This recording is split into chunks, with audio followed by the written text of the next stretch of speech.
Hello friends, welcome to only eyes foundation. सभी friends का बहुत बहुत स्वागत है। आज का आपका लास्ट टॉपिक होगा, लास्ट चैप्टर होगा, जिसमें कि हम बात करने वाले हैं डेमोक्रेटिक राइट्स की। और फिर इस क्लास के बाद आपका एक टेस्ट एंड रिवीजन क्लास होगा जो कि लाइव सेशन आपको मिलेगा। तो देखो, इस चैप्टर में हम बात करेंगे कि डेमोक्रेटिक राइट्स जो है वह आखिर क्यों जरूरी है एक डेमोक्रेटिक कंट्रीज में।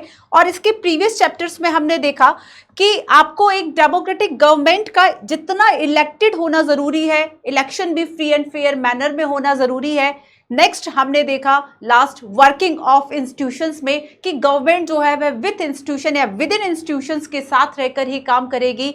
लेकिन ये दोनों ही, अगर हम एलिमेंट्स की बात कर लिए, नेसेसरली तो है but not sufficient for democracy. क्यों?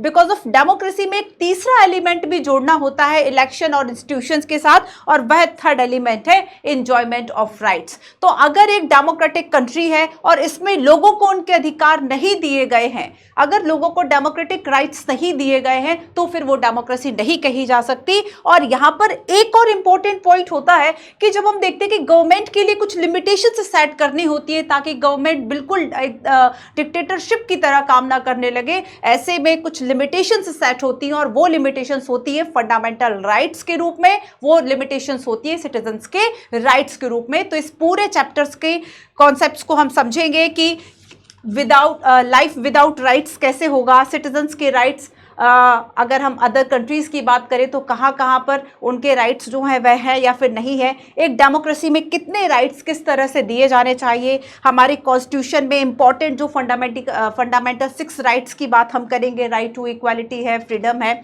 बाकी सारी बातें हैं ना। हम बात करेंगे कि अगर हम और राइट्स का एक वाइड कॉन्सेप्ट देखते हैं वर्ल्ड लेवल पर, तो ह्यूमन राइट्स और बाकी चीजें कैसे जोड़ी जाती है, देखेंगे काफी सारे क्वेश्चंस प्रीलिम्स के, मेंस के।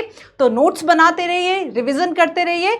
चलिए हम स्टार्ट करते हैं democratic rights, chapter number 5 democratic rights. ठीक है, और इस तरह से आपका डेमोक्रेटिक पॉलिटिक्स पार्ट 1 जो क्लास 9 का आपका एनसीईआरटी है, ये आपका खत्म हो जाएगा। ठीक है, और फिर इसके बाद हम बात करेंगे आपके क्लास 10 की।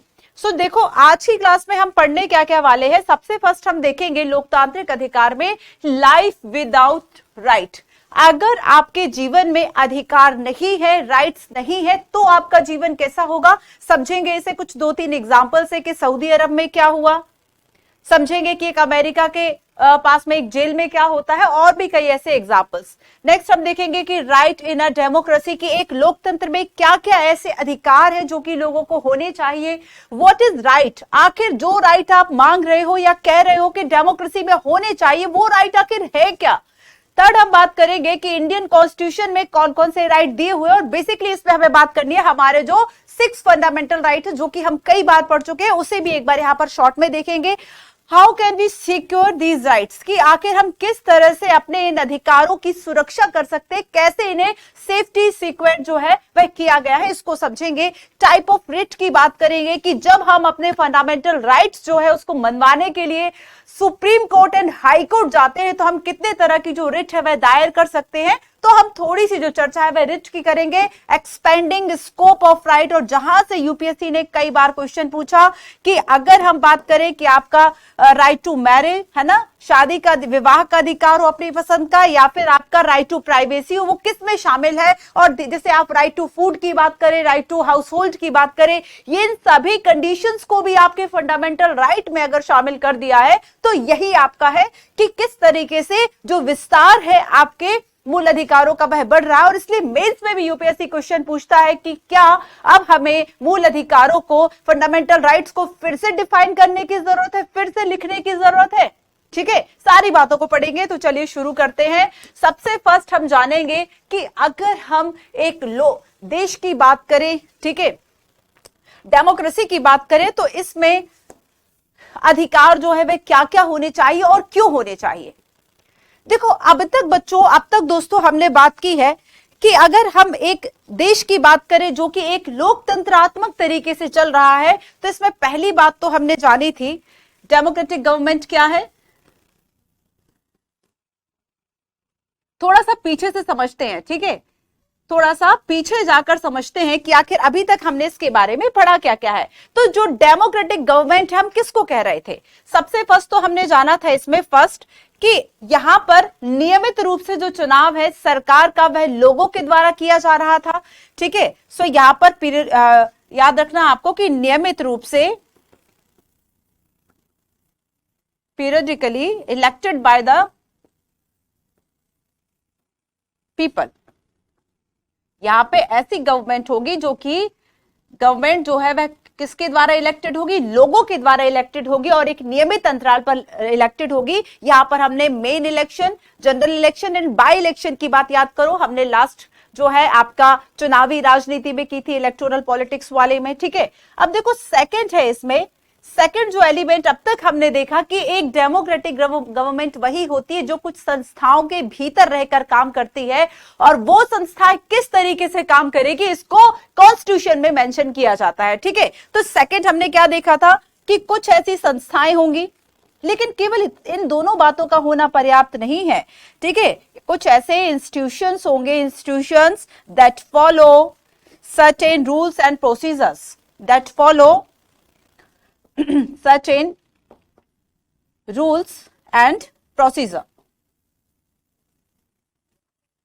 अच्छा ये बताओ कि क्या केवल अगर ये दो बातें हो कि बस नियमित रूप से चुनाव होते रहे और कुछ संस्था हो, तब भी तो जो सरकार है वह तानाशाही हो सकती है ना? तो इसीलिए जरूरत पड़ती है आज के चैप्टर की कि एक डेमोक्रेटिक गवर्नमेंट वही है जिसमें कि कुछ राइट्स जो है आप उसके सिटीजन्स को दें।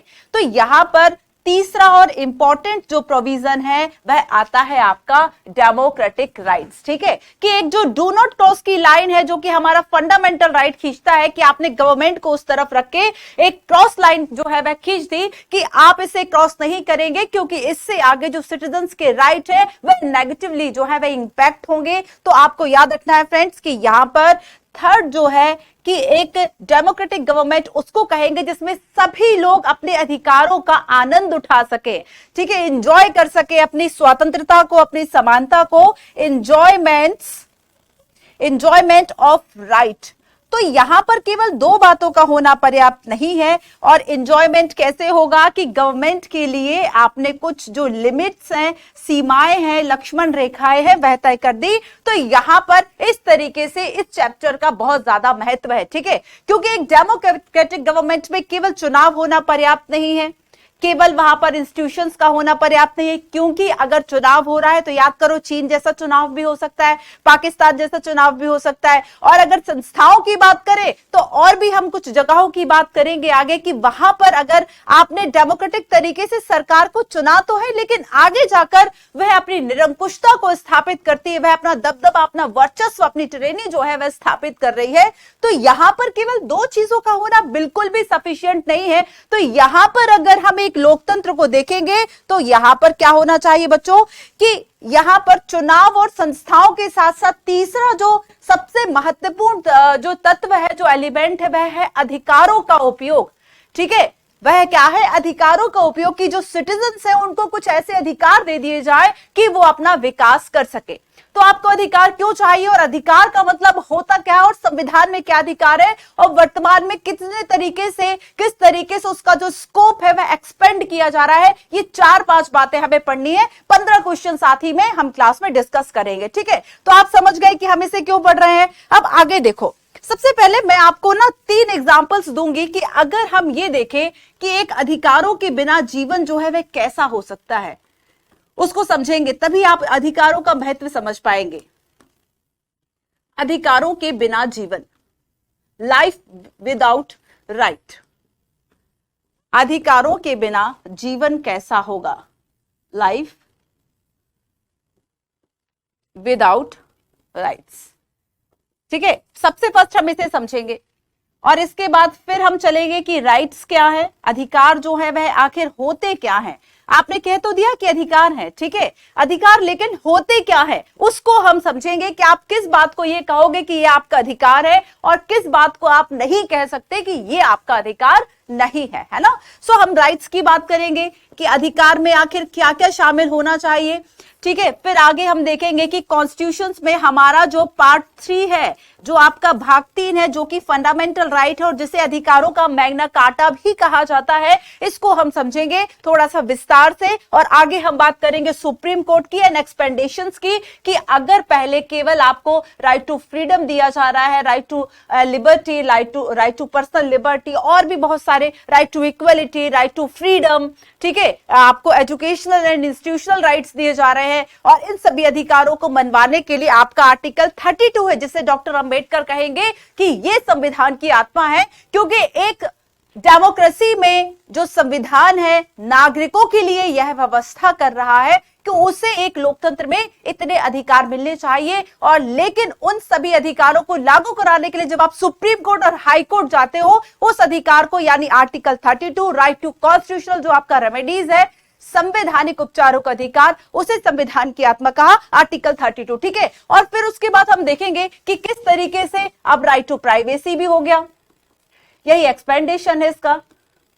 ठीक है, राइट टू प्राइवेसी हो गया, गवर्नमेंट कहती है आपको भूलने का भी अधिकार है। गवर्नमेंट बहुत सारी ऐसी बातें आप देखेंगे कि सुप्रीम कोर्ट के द्वारा बीच बीच में, जैसे कि बेसिक स्ट्रक्चर्स की कुछ कुछ टर्म्स दिए जाते हैं, ठीक उसी तरह से कुछ कुछ जो है वह राइट्स आपके शामिल कर दिए जाते हैं। ठीक है, जैसे कि हम देखेंगे कि भाई पहले आपका जो डीपीएसपी में आपका राइट टू एजुकेशन वाला था कि 6 से लेके 14 ईयर तक का जो चिल्ड्रन है, जो बच्चा है, उसको माता पिता शिक्षा देंगे, फिर वह राज्य के कर्तव्य में कैसे डाल दिया, कैसे इसको मैंडेटरी बना दिया गया, उस पर भी हम बात करेंगे सबसे लास्ट में। ठीक है, चलो तो शुरू करते हैं। और सबसे पहले हम देखते हैं कि अगर आप अधिकारों की बात करें तो अधिकारों के बिना जो जीवन है वह होगा कैसा।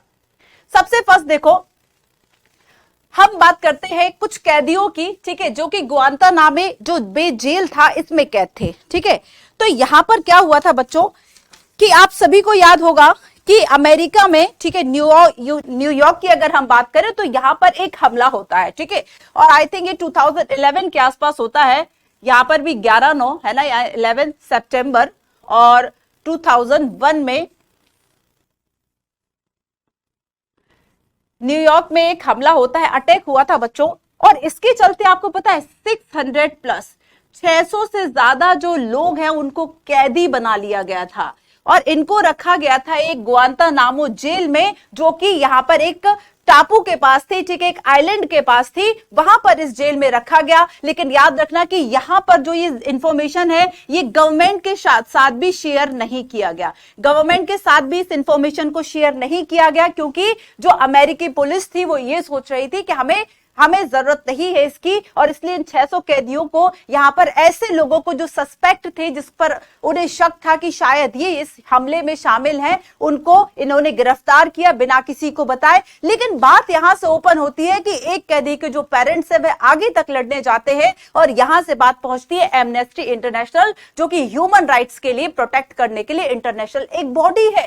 तो यहां पर आप देखेंगे कि यहां से जो बात है वह ओपन होती है, और उस एमनेस्टी इंटरनेशनल के द्वारा अमेरिकी गवर्नमेंट से ये कहा भी जाता है कि आप इसकी इंफॉर्मेशन दो, और जो कैदी जो है उन्हें पता भी ये चल जाता है गवर्नमेंट को, मतलब पुलिस को, अमेरिकी जो पुलिस है उसे पता चल जाता है भाई कि इसमें से जो है वह कुछ लोग निर्दोष भी है, लेकिन उन्हें भी इसलिए नहीं छोड़ा गया कि ये आगे जाएंगे तो हमारी इंफॉर्मेशन लीक हो जाएगी कि हमने यहाँ इतने सारे लोगों को कैद कर रखा है। अब सोचो कि अब ऐसा अधिकार, आपका जो जीवन है, कि आपको कोई पकड़ के ले जा रहा है, कहीं आपको बंदी बना लो, किसी को सूचना ही ना दे, तब क्या हो गया? क्या आपके जीवन में अधिकार भरपूर मात्रा में, या फिर कहीं ना कहीं कुछ कमी है ना? तो यहां पर आपको याद रखना है कि एक तो ये उदाहरण हो गया, ठीक है, कि यहां पे एमनेस्टी इंटरनेशनल बाद में आता है, लेकिन उसके बाद कोई खास फर्क वो अमेरिकी गवर्नमेंट पे डाल नहीं पाया।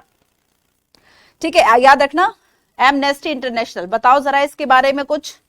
एमनेस्टी इंटरनेशनल जो है ह्यूमन राइट एजेंसी है, ऑर्गेनाइजेशन है। ठीक है, अब सेकंड हम चलते हैं, एक बात तो यहां पर हो गई। सेकंड अब बात करते हैं citizens right in Saudi Arabia. ठीक है, देखो नागरिक, अब सऊदी अरब में क्या होता है, सऊदी अरब में क्या है, आप देखेंगे कि यहां पर जो है कि यहां पर हेरिडिटरी जो है वह किंग जो है वह रूल कर रहा है। ठीक है, एक वंश का पर्टिकुलर जो शासन है वह चल रहा है, लोगों की कोई भूमिका नहीं है अपनी सरकार को चुनने में, अपने सरकार को बदलने में, कोई अपडेशन करने में, लोगों की कोई पार्टिसिपेशन, कोई भूमिका नहीं है। पहली बात तो ये हो गई। और दूसरी बात यहां पर यह है बच्चों कि यहां पर जो सिटीजन्स थे ना तो वो कोई पॉलिटिकल पार्टी बना सकते थे, ना ही वह कोई पॉलिटिकल एक्टिविटी कर सकते थे, कोई राजनीतिक गतिविधि कर सकते थे। और तीसरी बात यहां पर यह है कि महिलाओं को, ठीक है, वैधानिक रूप से, यहां पर याद रखना कि लीगली महिलाओं को जो है वह लीगली रूप से मेल से कमतर समझा गया। ठीक है, यहां पर याद रखना आपको इस बात को। और उसके अलावा बहुत सारी महिलाओं को सब्जेक्शन बनाया गया कि बहुत सारी ऐसी पाबंदियां हैं सार्वजनिक रूप से जो आप पर होंगी। फॉर एग्जांपल जैसे कि पूरा ढककर जाना है, या फिर और भी जैसे ड्राइविंग नहीं करनी है, पहले वहां पर महिलाओं को ड्राइविंग लाइसेंस नहीं दिए जाते थे। ठीक है, और भी बहुत सारी ऐसी बातें थी। और ये कहा जाता था उनकी गवर्नमेंट के द्वारा कि जो ड्राइविंग लाइसेंस इसलिए नहीं दी जा रही क्योंकि हमें उनकी नहीं, हमें बाकी लोगों की चिंता है। ठीक है, आप सोचो कि क्या प्रेजुडिस था और क्या स्टीरियोटाइप वहां पर माइंडसेट होगा। इसके आगे देखो बच्चों, क्या आप देखते हैं कि सऊदी अरब में राइट टू वोट भी नहीं था महिलाओं को। तो आज से अगर आप 200 वर्ष पहले की बात करें, उस वक्त ये सोचना कि राइट टू वोट आप पर्टिकुलर आधी आबादी को नहीं दे रहे हैं, वुमेन्स को नहीं दे रहे हैं, उनको उस योग्य ही आप नहीं समझ रहे हो, और वही आप आज बात करोगे, आज शायद आपको लगेगा कि नहीं देने चाहिए सभी को बराबर, जेंडर डिस्क्रिमिनेशन नहीं होने चाहिए। तो यहां पर क्या है कि राइट्स का जो नोशन हम कहें, अवधारणा जो कहें, वह बदलती रहती है। ठीक है, तो सऊदी अरब का यह केस हो गया कि यहां पर एक धर्म को ही पर्टिकुलर मान्यता दी जा रही, दूसरे से कहा जा रहा है कि अपने घर में पूजा करो, बाहर जो है सार्वजनिक रूप से पब्लिकली आपको किसी भी तरह की पूजा पाठ करने की इजाजत नहीं है, केवल एक धर्म को ही माना जाएगा। ऐसा वहां की सुख शांति के लिए किया गया। एक ही वंश की स्थापना, एक ही हेरिडिटरी जो किंग है वही चले आ रहे, उसी की गवर्नमेंट है। ठीक है, अब हम आते हैं एक तीसरे केस पे, ठीक है, जो कि एक जन नर संघार से जुड़ा हुआ है। अब देखो यहां पर होता क्या है बच्चों, अब देखो यहां पर तो कई लोगों के अधिकार चले गए थे, सिटीजन्स के भी गए थे, वुमेन्स के भी गए थे, आपका राइट टू रिलीजन भी यहां पर नहीं था, और भी फ्रीडम्स नहीं थे। अब लेकिन देखो कि अब जो हम यहाँ पर एथनिक वेस्किया इन कोसोवा की बात करेंगे, कोसोवो की बात करेंगे, ठीक है, यूगोस्लाविया का एक प्रांत, और यहां पर क्या होता है कि बच्चों यहां पर जीती, मतलब इलेक्शंस तो हुए। अब ध्यान रखना कि यहां पर ऐसा नहीं है कि इलेक्शंस नहीं हुए, इलेक्शंस हुए, लेकिन और इलेक्शंस के बाद यहां पर एक जो गवर्नमेंट बनी वह बनी सर्ब की। ठीक है, और जो ये सर्ब्स है ना, यहां पर ये मेजोरिटी थे, बहुसंख्यक थे, मेजोरिटी थे। और बच्चों जब ये जीत कर आते हैं ना, ये जीत कर आते हैं, तो ये जो है वहां की जो माइनॉरिटीज थे, ठीक है, जो वहां के अल्पसंख्यक थे ना, उनके पास इन्होंने कहा कि आपके पास दो ऑप्शंस हैं। अल्पसंख्यक के पास कहा कि आपके पास यू हैव कितनी, केवल दो चॉइसेस रखी, और उसमें से पहला कहा कि या तो आप इस देश को छोड़कर चले जाओ, इस जगह को छोड़कर चले जाओ, और दूसरा आपसे कहा कि अगर यहां रहना है तो हमारा जो वर्चस्व है उसको स्वीकार कर लो। तो क्या ऐसा होना कि एक जो समुदाय है वह दूसरे समुदाय के नियंत्रण में रहे, उसके दबदबे में रहे, क्या यहां पर अधिकार है? तो आप खुद सोचिए कि अधिकारों की परिभाषा कितनी बड़ी है कि किसी को, तो अब आप अपने लिए एक कैसी सोसाइटी चाहोगे? आपने इन तीन उदाहरण को देख लिया, अब आप अपने लिए क्या चाहते हो अधिकार के? एक डेमोक्रेसी में आपको कैसे राइट्स मिले? तो इवन एक डेमोक्रेसी में आपको सेफ्टी सिक्योरिटी मिले, हमें गुआंतानामो जो जेल है इससे सीखने को मिला।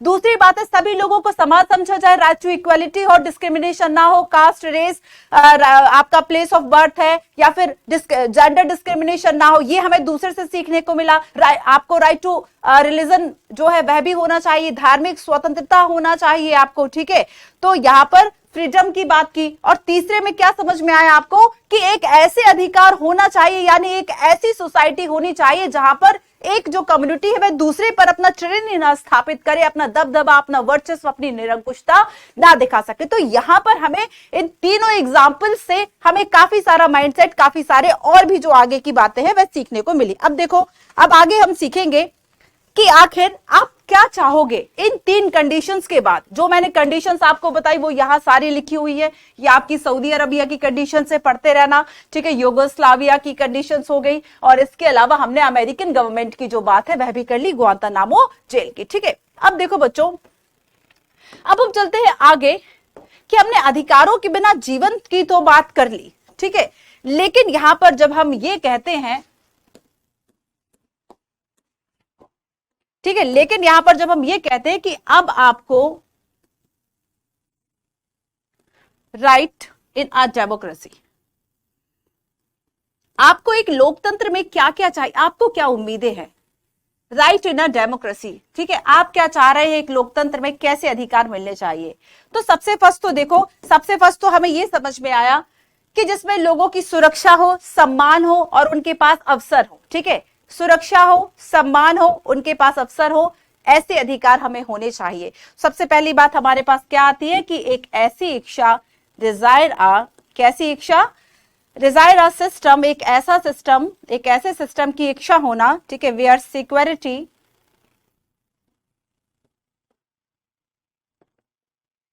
जिसमें कि सुरक्षा हो, ठीक है, डिग्निटी हो, सम्मान बना रहे आपका, डिग्निटी हो, सम्मान हो, एंड तीसरा है इसमें एंड फेयर प्ले, निष्पक्षता हो, एंड फेयर प्ले। ठीक है, सम्मान हो गया, एक जरूरी अवसर हम कह दे, निष्पक्षता हम कह दे, ठीक है, निष्पक्षता, dignity and fair play are assured to everyone. और ये किसको बच्चों, ये सभी को एश्योर्ड टू एवरीवन, ये नहीं लिखा कि किसी एक ही समुदाय को, ये जो है वह सबको मिलना चाहिए, ऐसा कहा जा रहा है। तीन बातें, सुरक्षा, सम्मान और निष्पक्षता के आधार पर जो है वह सभी को एक ऐसा सिस्टम डेवलप कर लेना, ठीक है, जिसमें ये सारी चीजें सभी को मिल जाए। और यही है आपका राइट टू डेमोक्रेसी का एक डेफिनेशन, हमें समझ में आया। ठीक है, इसके अलावा चलो दूसरी बात क्या है, ठीक है, फॉर एग्जाम्पल अगर हम देखें कि जैसे ग्वांतानामो जेल में अरेस्ट किया गया था, तो यहां पर कैसे अधिकार होने चाहिए कि अगर किसी को अरेस्ट किया गया, अगर किसी को अरेस्ट किया गया, ठीक है, तो उसके पास दो अधिकार एटलीस्ट होने चाहिए। सबसे फर्स्ट होना चाहिए कि उसे रीजन जानने का अधिकार है। कौन सा आर्टिकल है हमारा, कई बार बता चुकी हूं, आप कमेंट करो। ठीक है, तो यहां पर बच्चों रीजन होना चाहिए, उसको इंफॉर्मेशन दी जानी चाहिए। ठीक है, रीजन एंड इंफॉर्मेशन, ये नहीं कि बस चुपचाप से उसका मुंह दबाया और जाके आपने उसको जेल में ठूंस दिया एंड उसके बाद वहां से निकलने के लिए उसको ना तो कोई वकील है, मतलब वही रॉलेट एक्ट वाला सीधा आप नियम लगा लो, ना वकील, ना अपील, ना दलील, एकदम से काला कानून। तो यहां पर क्या है कि अगर अब किसी को, आप याद करो आर्टिकल आपके जो भी अभी तक हमने सारे आर्टिकल, किस आर्टिकल की बात हो रही है ये यहाँ पर, किस 20, 21, 22, 23 किसकी बात हो रही है, अरेस्ट वाली, गिरफ्तारी के विरुद्ध संरक्षण का अधिकार। कमेंट करके बताओ जल्दी से। तो रीजन एंड इंफॉर्मेशन जो है वह उसको दिया जाना चाहिए। सेकंड है कि उसको खुद को बचाने का जो चांस है, ठीक है, उसको बच्चों क्या होना चाहिए, डिफेंड का जो चांस है वह दिया जाना चाहिए। हमारे कॉन्स्टिट्यूशन में ये दोनों ही बातें मेंशन की गई हैं कि जिस व्यक्ति को गिरफ्तार किया जाएगा उसे गिरफ्तारी का कारण बता के गिरफ्तार किया जाएगा, वारंट दिखाकर गिरफ्तार किया जाएगा, जब तक कि कोई बहुत कॉग्निजेबल ऑफेंस नहीं है, संज्ञेय अपराध नहीं है। संज्ञेय अपराध दैट मींस, या कॉग्निजेबल ऑफेंस दैट मींस कि जिसके लिए आपको अनुमति की आवश्यकता ना हो अदालत की किसी व्यक्ति को अरेस्ट करने के लिए, तो ऐसे अपराध जो है वह संज्ञेय अपराध कहलाते हैं। तो यहां पर बच्चों जब तक इस तरह के अपराध नहीं है, ठीक है, तब तक आपको व्यक्ति को अगर आप गिरफ्तार कर रहे हो तो आपको इंफॉर्मेशन कारण देना होगा, 24 घंटे के अंदर मजिस्ट्रेट के सामने पेश करना होगा, और भी बहुत सारी इसमें बातें हैं। ठीक है, तो यहां पर एक एग्जाम्पल हो गया, एक ऐसा सिस्टम बना लेना जिसमें सुरक्षा हो, सम्मान हो और निष्पक्षता हो, फॉर एग्जाम्पल अरेस्ट का। अब देखो बच्चों, एक ऐसा, इसके अलावा, ठीक है, ये हमने समझ लिया एक सिस्टम में। अब आगे देखो, नेक्स्ट है इसमें कि, चलो आगे ही देखते हैं, ऊपर कर देते हैं। ठीक है, कि एक फाइनली एक ऐसा जो सिस्टम है वह डेवलप कर लेना, एक ऐसा सिस्टम डेवलप कर लेना, ठीक है, जिसमें कि युक्त तरीके से, ठीक है, रीजनेबल तरीके से जो अधिकार है उसको बताया जाए। ठीक है, तार्किक नजरिया हो, तार्किक नजरिया के अलावा अगर मान लो किसी रूल का वॉयलेशन होता है, ठीक है, मान लो किसी रूल्स को अगर वॉयलेट किया जाता है, वॉयलेशन होता है, तो उसको पनिशमेंट के लिए जो है वह व्यवस्था होनी चाहिए। तो हमारा जुडिशरी सिस्टम है ना, तो रीजनेबल, तार्किक तरीके के जो दावे हैं वह होने चाहिए। ठीक है, तार्किक रूप से एक ऐसी सोसाइटी का जो इंतजाम है वह किया जाए जिसमें ये सारी बातें हो, पहली बात। अब देखो दूसरा जो सिस्टम का नियम है वह क्या कहता है कि एटलीस्ट सभी के लिए, ठीक है, एवरीवन, यहां पे वर्ड है ना बच्चों एवरीवन, तो एवरीवन, सभी के लिए, चाहे वह पावरफुल हो,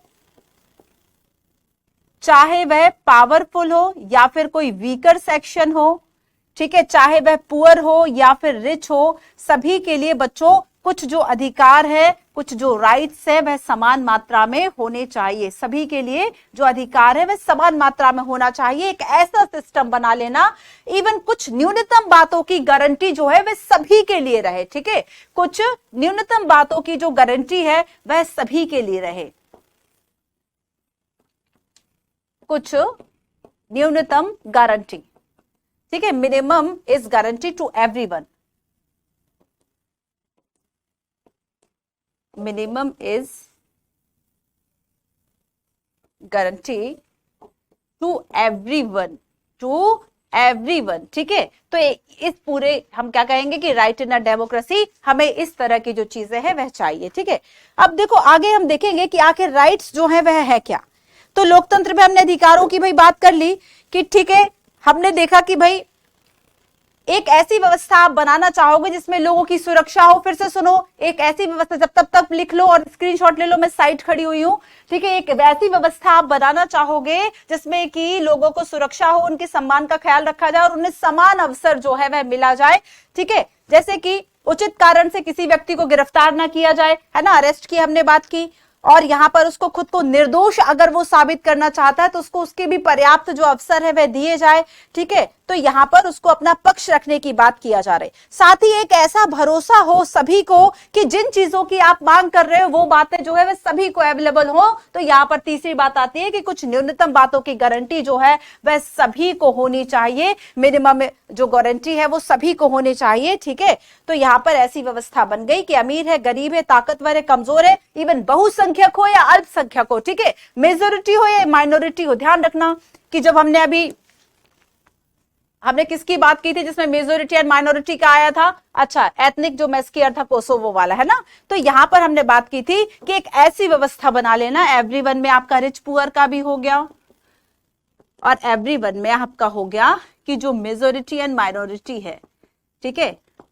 एक ऐसी व्यवस्था बना लेना बच्चों जिसमें मेजोरिटी एंड जो माइनॉरिटीज है, ठीक है, इनको जो है वह समान अधिकार हो, कोई किसी के ऊपर जो है अपना वर्चस्व, अपनी ट्रेनिंग स्थापित ना कर पाए। तो यहाँ पर अधिकारों के पीछे ये सारी जो भावना है वह हो सकती है। ये आपका हो गया राइट इन अ डेमोक्रेसी, ठीक है। अब हम आगे चलते हैं, ठीक है। आगे मैं आपको बताऊंगी कि आखिर एक जो राइट है वह है क्या, लेकिन उस राइट को समझाने के पहले दो क्वेश्चन समझेंगे। क्वेश्चन सीधे दिमाग में क्लिक करते हैं और वहां पर जैसे ही आपको पता चलता है कि अच्छा इसमें से कुछ गलत है कुछ सही, आपको काफी चीजें आ जाती है, ठीक है। चलो पहले इस क्वेश्चन को करेंगे बच्चों, आगे फिर हम देखते हैं कि आखिर राइट जो है वह है क्या, फिर हम चलेंगे कि वो आखिर भारतीय संविधान में कौन कौन से अधिकार दिए गए हैं। Consider the following statement, 3 statement है। फर्स्ट आपसे कहता है right is possible when you make a claim that equally possible for other. A right comes with an obligation to respect other rights. It is not necessary to be considered appropriate by the society. First क्या कहता है, ये अधिकार तभी संभव है जब आप ऐसा दावा करेंगे जो दूसरों के लिए भी समान रूप से संभव हो। एक अधिकार दूसरों के अधिकारों का सम्मान करने के दायित्व के साथ आएगा। समाज के द्वारा उचित माना जाना जरूरी नहीं है। It is not necessary to be considered appropriate by the society. तो आखिर आप किसे कहेंगे राइट, किसे कहेंगे, आपको इसमें करेक्ट बताना है। किसे आप राइट कहोगे? Answer is no, option number D नहीं होगा, ऑप्शन नंबर ए होगा। पहली और दूसरी बात बिल्कुल सही है, तीसरा जो है वह गलत है। क्योंकि अगर आप कह रहे हो कि ये अधिकार है तो समाज उसको अधिकार तभी मानेगा जब समाज को लगेगा कि हाँ भाई ये जो दावे है वह ठीक है। तो यहाँ पर समाज का कंसीडर किया जाना भी काफी जरूरी होता है, ठीक है। तो अभी देखो आगे चलते हैं हम, और नेक्स्ट है consider the following statement about rights of human beings. First है rights are reasonable claim of person recognised by society and sanctioned by law. अब एक कदम आगे चले गए हम इसमें, अधिकार समाज के द्वारा मान्यता प्राप्त और कानून के द्वारा स्वीकृत व्यक्तियों के उचित दावे हैं, उचित दावे, ठीक है। If right are not written into law they are merely moral rights. अगर उनको लिखा नहीं गया है तो वह केवल नैतिक या प्राकृतिक अधिकार माने जाएंगे। The notion of right do not change from time to time. कि अगर हम अवधारणा की बात करें तो अधिकारों की जो अवधारणा है, ठीक है, ये बदलती नहीं है। अधिकारों की जो अवधारणा है वह बदलती नहीं है। तो कौन सा स्टेटमेंट इसमें करेक्ट होगा? तो अगर हम नोशन ऑफ राइट्स की बात करें तो याद रखना कि टाइम टू टाइम ये चेंज होती रहती है। फॉर एग्जाम्पल, अगर आप आज से आप 200 वर्ष पहले चले जाओ, 200 ईयर्स एगो, आप यहाँ पर वुमेन्स के लिए, फीमेल्स के लिए आप हो सकता है कि राइट टू वोट आप गलत समझो कि राइट टू वोट नहीं दिया जाना चाहिए। लेकिन अब जब हम आज बात करते हैं, आज के समय की जब हम बात करते हैं, 2020 की बात करते हैं, 21 की बात करते हैं, 22 की बात करते हैं, तो ये चीज आपको गलत लगेगी, क्योंकि यहां पर आप मानते हैं कि इक्वली जो मेल एंड फीमेल है इनको राइट टू वोट होना चाहिए। तो यहां पर नोशन ऑफ राइट बदल गया। यहाँ पर नोशन ऑफ राइट जो है वो बदल गया ना, ठीक है, कि यहाँ पर देखो मान लो फीमेल्स को बहुत सारे राइट आज से 200 वर्ष पहले नहीं दिए जा रहे थे, बट आज दिए जा रहे हैं ना, तो यहाँ पर अवधारणा तो बदल गई ना, तो ये सेंटेंस तो आपका गलत हो गया। ये दोनों बातें बिल्कुल सही लिखी हुई है, करेक्ट आपसे पूछा था। Option number D, option number D सही आंसर होगा, ठीक है। 1 and 2 ओनली, थर्ड गलत है। अब हम समझते हैं व्हाट इज राइट। दो क्वेश्चन हमने देख लिए, ठीक है। चलो इसके बीच में स्लाइड बनाते हैं कि आखिर जब हम बात करते हैं इन अधिकारों की, ये अधिकार हैं क्या।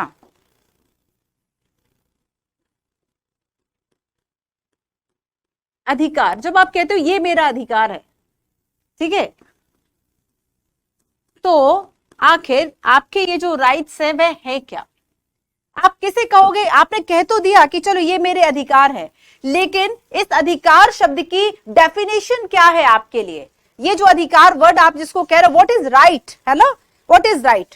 तो सबसे पहली बात तो देखो, आपने कहा है ना कि ये मेरा अधिकार है, इसका मतलब आपका एक दावा है। दावा किससे है, आप अपने किसी व्यक्ति से कह सकते हो, आप अपने समूह के लोगों से कह सकते हो कि ये मेरा अधिकार है, आप सोसाइटी से कह सकते हो कि ये मेरा अधिकार है, आप सरकार से कह सकते हो कि ये मेरा अधिकार है, ठीक है। तो पहली बात हमें क्या पता चलती है, अ पर्सन क्लेम, कोई भी व्यक्ति जो ये क्लेम कर रहा है, ठीक है, जो ये दावा कर रहा है, किस किस से, उसका दावा है ओवर द सोसाइटी, उसका दावा है ओवर द सोसाइटी, समाज से, over the government, over the government, है ना, एंड अदर पर्सन्स, एंड अन्य लोगों से। तो उसका दावा किस किस से है, इन तीन लोगों से, अपने लोगों से भी है, सरकार से भी और समाज से है। तो इसका मतलब क्या है कि आपने क्या किया बच्चों, एक दावा किया है। अधिकार का मतलब ऐसा दावा जो कि आप किस किस से कर रहे हो, आप समाज से भी कर रहे हो, आप अपने लोगों से भी कर रहे हो, और आप सरकार से भी कर रहे हो। आप अपने लोगों से, फिर से ध्यान से सुनो, यही इंपॉर्टेंट है, ठीक है। शुरुआत कहां से होती है, शुरुआत होती है एक क्लेम से, एक अधिकार से। अ पर्सन क्लेम, ठीक है, क्या क्या क्लेम कर रहा है बच्चों, ये क्लेम कर रहा है कि मेरा ये जो दावा सरकार, समाज इन सबसे ऊपर है, यही मेरा अधिकार है, ठीक है। तो ये पहली बात हो गई। अब दूसरी बात कि आपने, एक पर्सन ने ये दावा कर दिया, अब उस दूसरे पर्सन का क्या, आपने यहां पर कहा कि आपका किसी और पर्सन के प्रति। तो दूसरा अधिकारों की अवधारणा यह कहती है कि आपने जो दावा किया है वह आप दूसरे का भी मान लो। फॉर एग्जाम्पल, अगर आप कह रहे हो कि आपको क्रिकेट खेलना है, आपको खेलने का अधिकार है, आपको स्वतंत्रता का अधिकार है, लेकिन आप इसके नाम पर पड़ोसी के जो शीशे हैं, जो खिड़कियां हैं, वो नहीं तोड़ सकते, क्योंकि वहां उसका अधिकार है। आप देखेंगे बच्चों की जैसे चौराहे पर अगर आप हड़ताल के लिए बैठे हो तो ठीक है, आपका अधिकार है, आप सभा करना आपका अधिकार है, हड़ताल का अधिकार नहीं है, उसमें हम देखेंगे कुछ कुछ बातों में।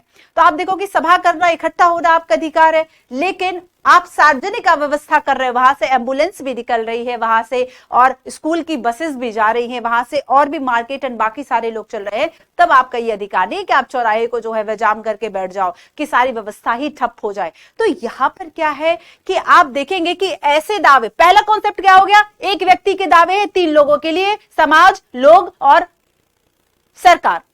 लेकिन ये दावा ठीक दूसरा व्यक्ति भी आपसे कर सके, ये अधिकारों की अवधारणा है। आगे एक कदम आगे हम कहां बढ़े बच्चों, यहां पर कि ये जो अधिकार है, ठीक है, ये जो अधिकार है ये दूसरे का भी आपको मानना चाहिए। और इसके अलावा ये जो पर्सन है ये क्या क्या क्लेम कर सकता है कि भाई इससे बैड ट्रीटमेंट ना किया जाए, है ना, इससे गलत तरीके से व्यवहार ना किया जाए, अपमानजनक तरीके से व्यवहार ना हो, इसके लिए दावा कर सकता है, ठीक है। ये इसको नुकसान ना हो, ये हर्ट ना हो, इसके लिए ये दावा है। और यही सेम चीज जो है वह एक पर्सन जो है दूसरा पर्सन की भी आपको माननी होगी। तो ये दावा अगर ठीक इस व्यक्ति का इस पर है तो इस व्यक्ति का इससे भी है। समझे कि यहां पर जो दावा है वह ऐसा नहीं कि केवल आपका ही दावा है, ये और भी दूसरा जो व्यक्ति है वह भी क्लेम कर सकता है। सो दूसरों से ऐसे व्यवहार की अपेक्षा जिससे हमें नुकसान ना पहुंचे, ठीक है, ये हमारा अधिकार हो गया। अब आगे देखो, नेक्स्ट है इसमें, पहली बात आप समझ गए। सेकंड हमें इसमें देखना है बच्चों कि दूसरे पर ये समान रूप से लागू होगा। फॉर एग्जाम्पल हमने क्रिकेट की बात कर ली, ठीक है। So a right is a possible when you make a claim that is equally possible for other. तो दूसरी बात हमें क्या पता चली, पहली बात तो ये हो गई, दूसरी बात है ये जो क्लेम है that is equally possible for other. ऐसा दावा आप दूसरे के लिए भी आप मानोगे, ठीक वही बात, उसको मैंने शब्दों में लिख दिया, ठीक है। तो यहां पर एक एग्जांपल आप क्रिकेट का याद रख लो कि अगर आपको खेलने का अधिकार है लेकिन आपको पड़ोसी के जो शीशे हैं वह तोड़ने का अधिकार नहीं है, ठीक वही जैसे कि बचपन में आपने सुना होगा कि जब आप 7-8 के मतलब जब आप क्लास में पढ़ते हो वहां पर लिखा हुआ कि स्वतंत्रता का मतलब है कि आप लाठी घुमा सकते हो, लेकिन लाठी वहां तक घुमाओ, आप डंडा वहां तक घुमाओ जहां तक दूसरे को टच ना हो। आप 10 लोगों के अगर सर फोड़ो तो वो आपका अधिकार नहीं है, आपका अधिकार है कि भाई आप ऐसी जगह घुमाओ जहां से कोई और हट ना हो रहा। तो ये दोनों बातें, दोनों कॉन्सेप्ट आ गए उसमें। अब तीसरी बात देखो बच्चों कि क्या केवल आपने दावा कर दिया तो काम चल गया, क्या केवल आपने दावा कर दिया तो काम चल गया। आप तो ये सब दावा कर रहे हो, दावा तो हम बहुत कुछ कर सकते हैं, लेकिन क्या समाज इस चीज को मान रहा है। आप कह रहे हो कि ठीक है मुझे राइट टू मैरी का अधिकार है, अपनी पसंद के व्यक्ति से विवाह करने का अधिकार, जो कि यूपीएससी ने क्वेश्चन भी पूछा, किस पे आ गया आपका आर्टिकल 21 में आएगा, right to life and personal liberty, है ना, आपकी व्यक्तिगत स्वतंत्रता में ये बात आ गई। लेकिन बच्चों यहां पर आगे क्या है कि क्या केवल दावा मात्र कर देने से चीजें हो जाती हैं। आपको भी पता है कि आज भी जो समाज है उसे लव मैरिज टाइप की चीजें स्वीकार करने में कितना टाइम लग जाता है। तो ये सारी चीजें क्या है, ये सारी चीजें कि ऐसा दावा आप करो जो समाज से भी स्वीकृत हो, क्योंकि हमारे यहाँ आज भी जो फैमिली का कॉन्सेप्ट है, विवाह का कॉन्सेप्ट है, 16 संस्कारों में से आज भी जो इंपॉर्टेंट है वो आपका विवाह है, ठीक है। और राइट टू मैरी की अगर हम बात करेंगे तो इसमें अगर आप सोचते हैं, ठीक है, आपको अगर चॉइस का अधिकार है अपनी लाइफ में, लेकिन समाज अगर उसको स्वीकृति नहीं दे रहा तो ठीक है, तो फिर आप क्या करोगे। तो यहां पर अगली बात तो यही आएगी। अगली बात क्या है कि ऐसे दावे, ठीक है, जो एक दूसरे को भी अवेलेबल हो। लेकिन इसमें तीसरी बात जानते हैं क्या आती है, इसमें बच्चों तीसरी बात आ गई कि एक तो आपका जो दावा है वह रीजनेबल हो, तार्किक हो, ये नहीं कि नहीं मैं डंडा घुमाऊंगा चाहे 20 लोगों के 100 लोगों के सर फूटे। तो यहां पर आपका जो दावा है बच्चों वह तार्किक भी होना चाहिए, और तार्किक होने के साथ साथ समाज के द्वारा स्वीकृत भी होना चाहिए, समाज के द्वारा स्वीकृत भी होना चाहिए, समाज के द्वारा स्वीकृत भी होना चाहिए, ठीक है, रिकॉग्नाइज बाय द सोसाइटी।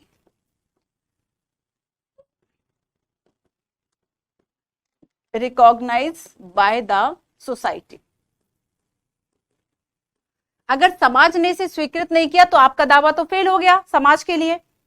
अब आगे देखो कि यहां पर क्या होता है कि एक अलग अलग सोसाइटी अपने लिए अलग अलग रूल्स बना सकती है, डेफिनेटली बना सकती है। तो यहां पर क्या है कि जो सोसाइटी है वह अपने लिए अलग अलग रूल्स बना सकती है, ठीक है। एक जो सोसाइटी है, जो कम्युनिटी है, उसके रूल्स डिफरेंट हो सकते हैं, ठीक है। दूसरी जो है उसके रूल्स जो है वह डिफरेंस हो सकते हैं। तो अलग अलग जो रूल्स है वह अपनी सोसाइटी के लिए बना सकते हैं। तो यहाँ पर हमें एक बात क्या पता चलती है कि हो सकता है कि दो सोसाइटी में अलग अलग जो रूल्स हैं, अलग अलग मान्यताएं हो। इसके अलावा देखो कि यहाँ पर अगर सोसाइटी में रूल्स बदलते रहते हैं तो हम यहाँ पर क्या देखेंगे कि हो सकता है कि कभी जो एक समाज को गलत लग रहा हो वो आगे जाके जैसे आप पहले हम कास्ट सिस्टम की बात करें कि पहले का जो कास्ट सिस्टम था, पहले लोग जितना जातिवाद मानते हैं, आज थोड़ा सा लोग लिबरल हो गए कि ठीक है अब तो लोग धर्म की भी सीमाएं कम मान रहे हैं। तो यहाँ पर क्या है कि राइटफुलनेस की अगर हम बात करें कि सही क्या है, ये अवधारणा भी समय समय के साथ बदलती रहती है। फॉर एग्जाम्पल भाई सऊदी अरब वाला याद कर लो कि भाई वहां पर राइट टू वोट जो है वो वुमेन के लिए नहीं दिया जा रहा, तो राइटफुल की बात हो गई। तो यहाँ पर बच्चों क्या सही है क्या गलत है इसकी अवधारणा तो चेंज होती रहेगी ना। पहले कहा जा रहा था कि महिलाओं को तो पढ़ाना नहीं चाहिए क्योंकि उन्हें आगे जाके भी चूल्हा चौका ही करना है, लेकिन वो ये नहीं समझ रहे कि इससे किस तरीके के जो हानि या फिर लाभ जो है वह सोसाइटी को हो सकते हैं। ठीक है, तो यहाँ पर क्या है बच्चों कि ये जो अवधारणाएं है वह चेंज होती रहती है, समय समय पर बदलती रहती है। ठीक है, तो यहाँ पर हमने क्या देखा था, the notion of the right do not change from time to time. अरे भाई ये गलत लिखा हुआ है, ठीक है, समझ गए ना, अधिकारों की अवधारणा समय समय पर बदलती रहती है। क्लियर हो गया? अच्छा ये बताओ, अब हम आते हैं चौथी और अंतिम बात पर, और जो सबसे ज्यादा इंपॉर्टेंट है। हमने अभी तक दावों की बात कर ली, सबसे पहली बात। दूसरी बात हमने कही कि ये जो दावा है वो दूसरे पर भी समान मात्रा में लागू हो। तीसरी बात हमने कहा कि दावा तार्किक हो और सोसाइटी जो है वह इसे रिकॉग्नाइज कर ले। लेकिन अगर सोसाइटी ने मान लिया इस चीज को, लेकिन कहीं पर बच्चों लिखित रूप से नहीं है, तो ये दावा केवल आपका नेचुरल होकर रह जाएगा कि हाँ ये दावा है, लेकिन ये प्राकृतिक है, ये केवल एक नैतिक दावा है। तो यहां पर जरूरत क्या होती है कि थोड़ा सा लिखित पढ़त जो है वह हो जाए, थोड़ा सा रिटन ऑफ में हो जाए। तो यहां पर जो चौथी बात है, फोर्थ इंपॉर्टेंट पॉइंट है, वह क्या आ रहा है आपका? फोर्थ इंपॉर्टेंट पॉइंट जो है बच्चों, ये आपका कहता है कि समाज ने अब तक जो कायदा बनाया था ना उसको थोड़ा सा लिख लिया जाए, क्योंकि ये केवल अगर लिखे हुए ना हो, केवल बोलचाल की भाषा में हो, ठीक है, तो ये क्या होंगे, केवल और केवल एक सोसाइटी ने रिकॉग्नाइज कर लिए, लेकिन ठीक है, सोसाइटी ने क्या किया, इसे रिकॉग्नाइज कर लिया, लेकिन यहां पर क्या है बच्चों कि ये जो दावे हैं, इन दावों को कहीं लिख लिया जाए, लिखत पढ़त हो जाए, ठीक है, ताकि इन्हें इन्फोर्स करने में आसानी हो। तो यहां पर क्या हो गया, क्योंकि इसके अलावा अगर इनको लिखा नहीं है, इनको रिटन डाउन नहीं किया है, तो फिर इसके अनुपस्थिति में ये जो दावे हैं वह कैसे हो सकते हैं? केवल नेचुरल हो सकते हैं, केवल प्राकृतिक हो सकते हैं, या फिर केवल मोरल हो सकते हैं। लेकिन मोरल होना तो केवल सही नहीं है। तो यहां पर अगर आप चाहते हैं कि इनको इन्फोर्स किया जाए, इनको लागू किया जाए, तो फिर आपको ये रिटन ऑफ होना चाहिए, और ऐसा हमने अपने कॉन्स्टिट्यूशन में लिख लिया। हमने क्या किया, तो सभी देश अपने यहाँ कॉन्स्टिट्यूशन में इसको रिटन में लिख दे, और यही हमारे यहाँ फंडामेंटल राइट्स हैं। ठीक है, यही जो है वह हमारे यहाँ फंडामेंटल राइट्स हैं, और फंडामेंटल जो राइट्स है वे सभी अधिकारों के स्रोत हैं, सोर्स हैं, फंडामेंटल राइट्स। आ गई बात समझ में? तो इन्हें ताकत मिल जाती है इन्फोर्समेंट की। समझ गए आप कि अगर आपको ये जो क्लेम है, ये जो क्लेम था बच्चों, यहां से बात शुरू हुई थी, तो अगर आपको इस क्लेम को इन्फोर्स कराना है, एक टूटी हुई रेखा बना देती हूं, तो फिर आपको इसे क्या करना होगा, रिटर्न ऑफ करना होगा, इसको आपको लिखना होगा। ठीक है, तो अब देखो, अब एक डेफिनेशन बन गई कि अधिकार क्या है। अब सारी डेफिनेशंस को हम जोड़ते हैं। अब एक डेफिनेशन पढ़ते हैं। अधिकार लोगों के वे तार्किक दावे हैं, अधिकार लोगों के वे तार्किक दावे हैं जो कि समाज के द्वारा स्वीकृत हो और कानून के द्वारा मान्यता प्राप्त हो, जो कि समाज के द्वारा स्वीकृत हो और कानून के द्वारा मान्यता प्राप्त हो। ठीक है, rights are reasonable claim of person recognised by society and sanctioned by law and sanctioned by law. आया समझ में? चार बातें। तो ये हो गया अधिकारों की परिभाषा, sanctioned by law, recognised by society, ऐसे तार्किक दावे हो। ठीक है, क्लियर हो गया? तो आप अधिकारों की परिभाषा याद कर लेंगे। अधिकार लोगों के तार्किक दावे हैं जो समाज से स्वीकृत हो, अदालत के द्वारा मान्यता प्राप्त हो। ठीक है, right are reasonable claim of a person recognised by society and sanctioned by law. एक बात हो गई। अब एक बात और समझो, हम फंडामेंटल राइट को पढ़े उसके पहले हमने व्हाट इज राइट तो पढ़ लिया ना, व्हाट इज राइट हमने पढ़ लिया ना, अधिकार क्या है।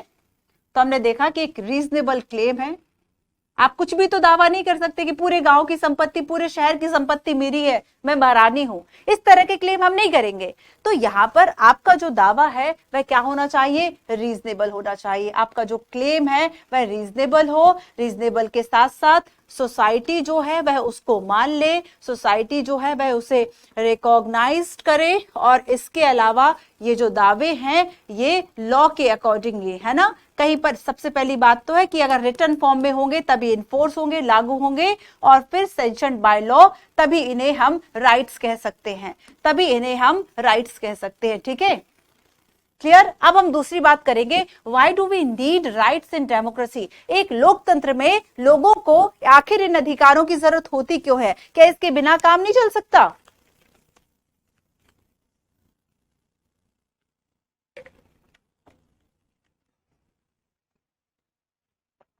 अच्छा देखो, डेमोक्रेसी में बच्चों आपको पता है कि right to vote and right to elected government होता है। ठीक है, तो यहां पर अगर हम बात करें कि डेमोक्रेसी में कि क्यों अधिकारों की जरूरत है, तो आपको पता है कि भाई डेमोक्रेसी में आपको राइट टू वोट भी होना चाहिए एंड यहाँ पर right to elected the government, and इसके अलावा चुनाव का अधिकार भी आपका होगा, इलेक्टेड टू गवर्नमेंट। ठीक है, तो बच्चों ये भी तो हो सकता है कि एक सरकार में, एक डेमोक्रेसी में आपको right to vote elected government भी है, लेकिन उसके अलावा भी फॉर एग्जाम्पल जैसे कि हमने अभी बात की थी कोसोवा के जातीय नरसंहार की, जिसमें हमने जाना था कि लोगों ने ही उस सरकार को चुना था, लेकिन बहुसंख्यक जो है वह सर्ब थे। सर्ब जो एक ग्रुप, एक जाति थी, ठीक है, वो चाहती थी, फिर जब वो सत्ता में आई वह निरंकुश हो गई, उसने चाहा कि अल्पसंख्यकों को एकदम मिटा दिया जाए, खत्म कर दिया जाए, या तो वहां से भागने पर मजबूर कर दो या इनको जान से मार दो। तो यहाँ पर जातीय नरसंहार एक जाति के नाम पर होता है। तो यहाँ पर एक चुनी हुई सरकार भी तो गलत कर सकती है, इसलिए हमें अधिकारों की जरूरत है। राइट टू वोट हमने देख लिया, लेकिन बच्चों राइट को प्रोटेक्ट कौन करेगा? क्योंकि एक सोसाइटी में राइट को, आपके राइट्स अगर आप सिक्योर सेफ नहीं, आपने मान लिया कि भारत देश जो है वो डेमोक्रेसी है, लेकिन आपको पकड़ के जेल में ठूस दिया जाए, आपकी कोई आपको निकलने ना दिया जाए, किसी को पता ना चले, आपको एकदम चुपचाप से, हमारे यहाँ तो एकांतवास, आपको अकेले भी कैद नहीं किया जा सकता, ठीक है, एकांतवास के खिलाफ, कारावास के खिलाफ भी आपको सुरक्षा प्राप्त है। तो यहाँ पर क्या है कि हम right to elected vote and elected government तो हो गया, लेकिन बच्चों राइट जब हम प्रोटेक्ट की बात करेंगे कि अगर आपको आपके जो अधिकार है वह सुरक्षित नहीं है, ठीक है, और यहाँ पर अगर जो मेजोरिटी है और उसने माइनॉरिटीज पर अपनी जो ट्रेनी है, जो अपना वर्चस्व है, वह अगर मेजोरिटी ने अगर अपना वर्चस्व स्थापित कर लिया, तो फिर डेमोक्रेसी सुरक्षित कैसे रहेगी? तो समटाइम्स क्या होता है कि इलेक्टेड गवर्नमेंट जो है वह हमारे राइट को प्रोटेक्ट नहीं कर पाती है, सुरक्षा नहीं दे पाती है, ठीक है, सुरक्षित नहीं रख पाती है, उसका संरक्षण नहीं कर पाती है। और इसलिए अगर हमारे कॉन्स्टिट्यूशन में राइट लिखे हो तो ज्यादा अच्छा है कि गवर्नमेंट को अपनी जो लिमिट है वह पता रहती है, ठीक है। तो यहां पर क्या हुआ बच्चों कि कॉन्स्टिट्यूशन में कुछ ऐसे राइट्स को रिटर्न ऑफ कर दिया। इसी की आवश्यकता को देखते हुए कॉन्स्टिट्यूशन में इसको रिटन फॉर्म में लिख दिया, रिटन डाउन कर दिया, और इसी को हम फंडामेंटल राइट जानते हैं। फंडामेंटल राइट जो है वह क्या हो गया? एक डू नॉट क्रॉस की लाइन हो गई गवर्नमेंट के लिए, और गवर्नमेंट जो है वह कोई भी ऐसी विधि नहीं बना सकती जो कि फंडामेंटल राइट को वायलेट करे। आप आर्टिकल 13 की बात करेंगे, आर्टिकल 13 क्या कहेगा कि मान लो ये फंडामेंटल राइट्स है और ये आपने कोई लॉ बना दिया, ध्यान से समझना, ठीक है, ये आपने लॉ बना दिया। अब ये, अरे ये तो फंडामेंटल राइट का जो गोला है वह चला गया, अब क्या होगा? अब यहां पर यूपीएससी आपसे क्वेश्चन पूछती है कि इस स्थिति में अगर कोई लॉ ऐसा बन गया है जो कि फंडामेंटल राइट का वायलेशन कर रहा है, तब इसके साथ क्या होगा? आप जानते हैं तब इसका क्या होगा? तब ये होगा बच्चों कि ये वाला जो पार्ट, ठीक है, जो ये ग्रीन वाला पार्ट दिख रहा है, जितनी मात्रा में इसने फंडामेंटल राइट को वायलेट किया है उतनी मात्रा में ये लागू नहीं होगा, ये अमान्य होगा, इनफोर्स इसका नहीं होगा, ये इनवैलिड हो गया। जैसे ही ये डू नॉट क्रॉस की लाइन इसने कही ना, जैसे इसने क्रॉस की वैसे ही ये पार्ट आपका इनवैलिड हो गया। तो ये हमारे फंडामेंटल राइट की पावर हो गई, ये हमारे मूल अधिकारों की पावर हो गई। आई बात समझ में कि आखिर हमें एक देश में जो कि डेमोक्रेटिक है, हमें राइट की जरूरत क्यों है? क्योंकि कभी कभी चुनी हुई सरकार केवल हमें वोट देकर, चाहे वह किसी भी आधार पर आपको वोट दे, वोट का अधिकार दे, लेकिन एक चुनी हुई सरकार समटाइम्स आपकी सुरक्षा नहीं कर सकती, ठीक है। तो यहां पर इसके लिए संविधान में हमें लिखित की जरूरत होती है कि वो सेफ रहे और उसको लागू कराने के लिए कोई एक सिस्टम हो। हमारे यहाँ रिट रिट का मतलब क्या होता है, आप देखते हैं कि एक लीगल ऑर्डर होता है टू डू और नॉट टू डू समथिंग, ठीक है, कुछ करने और ना करने का अदालत का जो ऑर्डर है वही रिट कहलाता है। 5 तरह की रिट होती है, हम आगे बात करेंगे, हैबियस कार्पस, क्यू वारंटो, सर्ट्यूटरी, ठीक है, और भी 2 रिट्स उसकी हम बात करेंगे। तो यहाँ पर ये हो गया। तो अब हम आगे बात करेंगे राइट इन इंडियन कॉन्स्टिट्यूशन की। उसके पहले कुछ क्वेश्चंस मैं आपसे पूछ लूं, उसके पहले मैं कुछ क्वेश्चंस आपसे पूछ लूं, ठीक है। देखो ज्यादा इंपॉर्टेंट था बच्चों, अब आर्टिकल्स तो आपने पढ़ रखे हैं, अगर मैं यहाँ इस क्लास को यहां भी ऑफ कर दूं ना तब भी आपका कोई हानि नहीं है, क्योंकि इसके पहले इंडियन कॉन्स्टिट्यूशन में क्या क्या राइट्स है वो हम पढ़ चुके हैं सारे। आपके right to equality, freedom, right to against exploitation, ठीक है, इसके अलावा आपका right to religion freedom of religion की हम बात कर चुके, और हम अल्पसंख्यकों के जो अधिकार थे उसकी बात कर चुके 29, 30 और 32, हम कॉन्स्टिट्यूशनल रेमेडीज की भी बात कर चुके हैं। लेकिन आगे मैं इसको शॉर्ट में आपको बताऊंगी, तो ज्यादा जरूरी था कि आप इस बात को समझ सके कि आखिर राइट्स का मतलब है क्या, ठीक है, और लाइफ विदाउट राइट कैसे होती है ये भी हमने देखा, एक डेमोक्रेसी में आपको राइट्स क्यों चाहिए, ये सारी भी हमारी चर्चा हुई, ठीक है। कुछ क्वेश्चंस हम जो है वह डिस्कस करते हैं। सबसे पहले चलो एक क्वेश्चन, आपने राइट टू इक्वालिटी सुना, राइट टू इक्वालिटी समानता का अधिकार। अच्छा ये बताओ, राइट टू फ्रीडम के पहले राइट टू इक्वालिटी क्यों लिखा हुआ है, क्या जरूरत थी, पहले फ्रीडम लिखना था ना।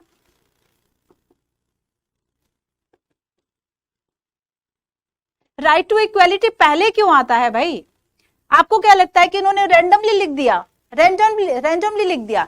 अच्छा राइट टू इक्वालिटी पहले क्यों आता है, एक प्रश्न हो गया आपके लिए कि ये पहले क्यों आया, फ्रीडम के पहले क्यों आया। दूसरा क्वेश्चन आपके लिए हो गया कि जब ऑलरेडी हमने राइट टू फ्रीडम की बात की थी, जब ऑलरेडी हमने स्वतंत्रता की बात की थी और इसके अंतर्गत हमने 6 स्वतंत्रता ऑलरेडी 1 2 3 4 5 6 करके लिखी हुई हैं, तो फिर हमने इसी में धीरे से यहां पर कहीं धर्म क्यों नहीं लिख दिया, हमने अलग से हमने क्या जरूरत थी कि हमने सेपरेटली राइट टू रिलीजन की हम बात करते हैं, राइट टू रिलीजन की हम अगर बात करते हैं, धर्म का जो आपका अधिकार है, धर्म को मानने का जो अधिकार है, वो हमने अलग से क्यों किया, हमने इसमें शामिल क्यों नहीं कर दिया। बच्चों इन सब बातों का महत्व है अपने आप में, ठीक है। चलो आओ इस क्वेश्चन को समझते हैं। द कॉन्स्टिट्यूशन, अगर छोटा हो तो कोई बात नहीं, आपको लग रहा है कि मैम शॉर्ट है, आई थिंक पढ़ पा रहे होंगे बच्चों। The constitution says that the government shall not deny any person in India equality before the law and equal protection of the law. क्या जाना था हमने, इक्वलिटी बिफोर द लॉ की अगर हम बात करेंगे तो ये हमने कहां से लिया है, ये ब्रिटेन का ओरिजिन है, और इक्वल प्रोटेक्शन की जब हम बात करेंगे ये हमने अमेरिका कॉन्स्टिट्यूशन से लिया है। With reference to the above sentence consider the following statement. 4 statement है। फर्स्ट स्टेटमेंट आपसे कहता है that there can be some distinction between a political leader, government official and ordinary citizen. अगर हम राइट टू इक्वलिटी की बात करते हैं, इक्वलिटी बिफोर लॉ की बात करते हैं, कानून के समक्ष सभी व्यक्ति समान होंगे, चाहे वह हमारे प्रेसिडेंट ऑफ इंडिया हो या फिर वहां पर काम करने वाली कांताबाई हो। तो यहां पर एक राजनीतिक नेता, सरकारी अधिकारी और सामान्य नागरिक के बीच में कुछ अंतर हो सकता है, नहीं हो सकता भाई, नहीं हो सकता। पहला तो यही क्रॉस हो गया, तो यहां पर हमें इनकरेक्ट स्टेटमेंट देखना है, ठीक है। तो पहला जिसमें होगा ना वो आंसर होगा। अब देखो ये 2 तो हमारे क्रॉस हो गए, इनकरेक्ट स्टेटमेंट फाइंड करना है, ध्यान रखना। अब बचे हमारे, एक तो ये बचा है और एक तो सी बचा है, ठीक है। अब जानते हो हम ये भी कर सकते हैं, अच्छा चलो 2 को देखते हैं क्योंकि डिफरेंस है इसमें।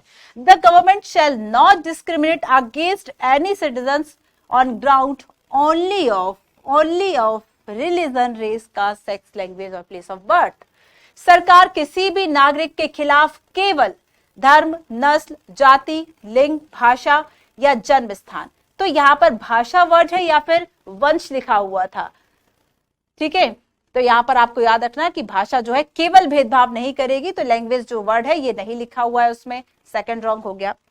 अब देखो बच्चों सेकंड जहां रॉन्ग हो गया, इनकरेक्ट, तो सेकंड भी आएगा, फर्स्ट के साथ सेकंड भी आएगा। आंसर तो वैसे आ ही गया हमारा, आप फोर्थ को भी देख लेते हैं, ये भी इनकरेक्ट है।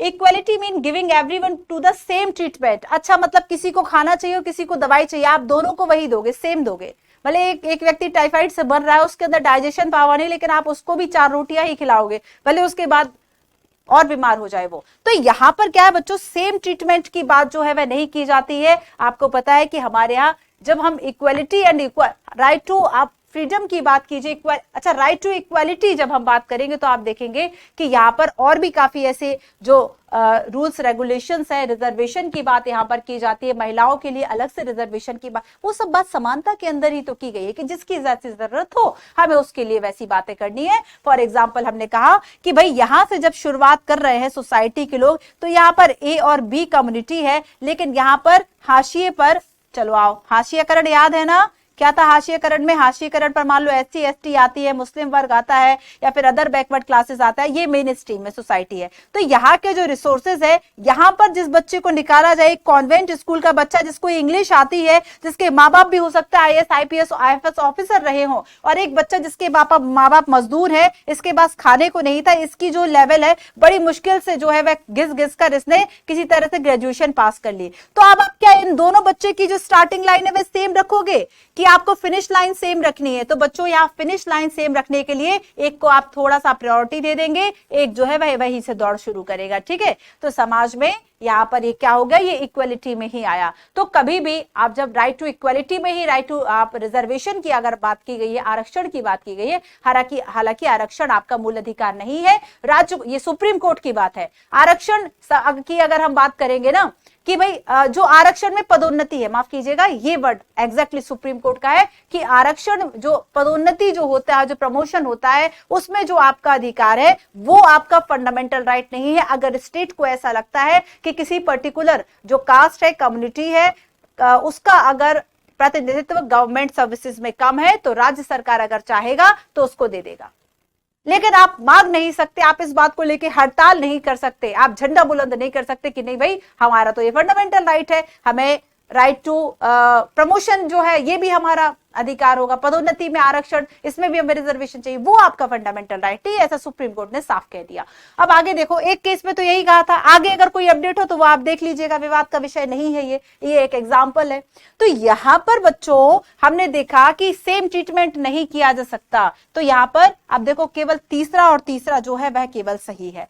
Rule of law is basic structure of our constitution, ठीक है, कानून का शासन हमारे संविधान का मूल ढांचा है, ये बात बिल्कुल सही है। मूल ढांचा का मतलब होता है, जो कि केशवानंद भारती में सुप्रीम कोर्ट ने सबसे पहली बार जो बेसिक स्ट्रक्चर का जो कॉन्सेप्ट है वह दिया था कि बेसिक स्ट्रक्चर मतलब कुछ ऐसे बेसिक प्रावधान होंगे जिसको अगर आपने इफेक्ट किया, जिसको अगर आपने छेड़छाड़ की, तो आपका संविधान का जो मूल स्वरूप है वह खराब हो जाएगा और नेगेटिव रूप से अफेक्ट होगा आपका कॉन्स्टिट्यूशन, ठीक है। तो यहां पर इनकरेक्ट पूछा था, आंसर क्या आ गया? तो आप राइट टू इक्वालिटी को समझ गए, राइट टू इक्वालिटी को समझ गए आप, ठीक है। चलो अब हम आगे एक और क्वेश्चन देखते हैं। Consider the following statement regarding part 3 of the Indian constitution. देखो पार्ट 1, पार्ट 2, पार्ट 3, तो यहाँ पर पार्ट 1 में क्या है, पार्ट 2 में क्या है, आपका सिटीजनशिप है, ठीक है। पार्ट 1 में आपका स्टेट एंड बाकी यूटिलिटीज वगैरह की बात की गई, और आपका जो पार्ट 3 है आपका आर्टिकल 12 से लेके 35 तक, और इसमें भी आप देखोगे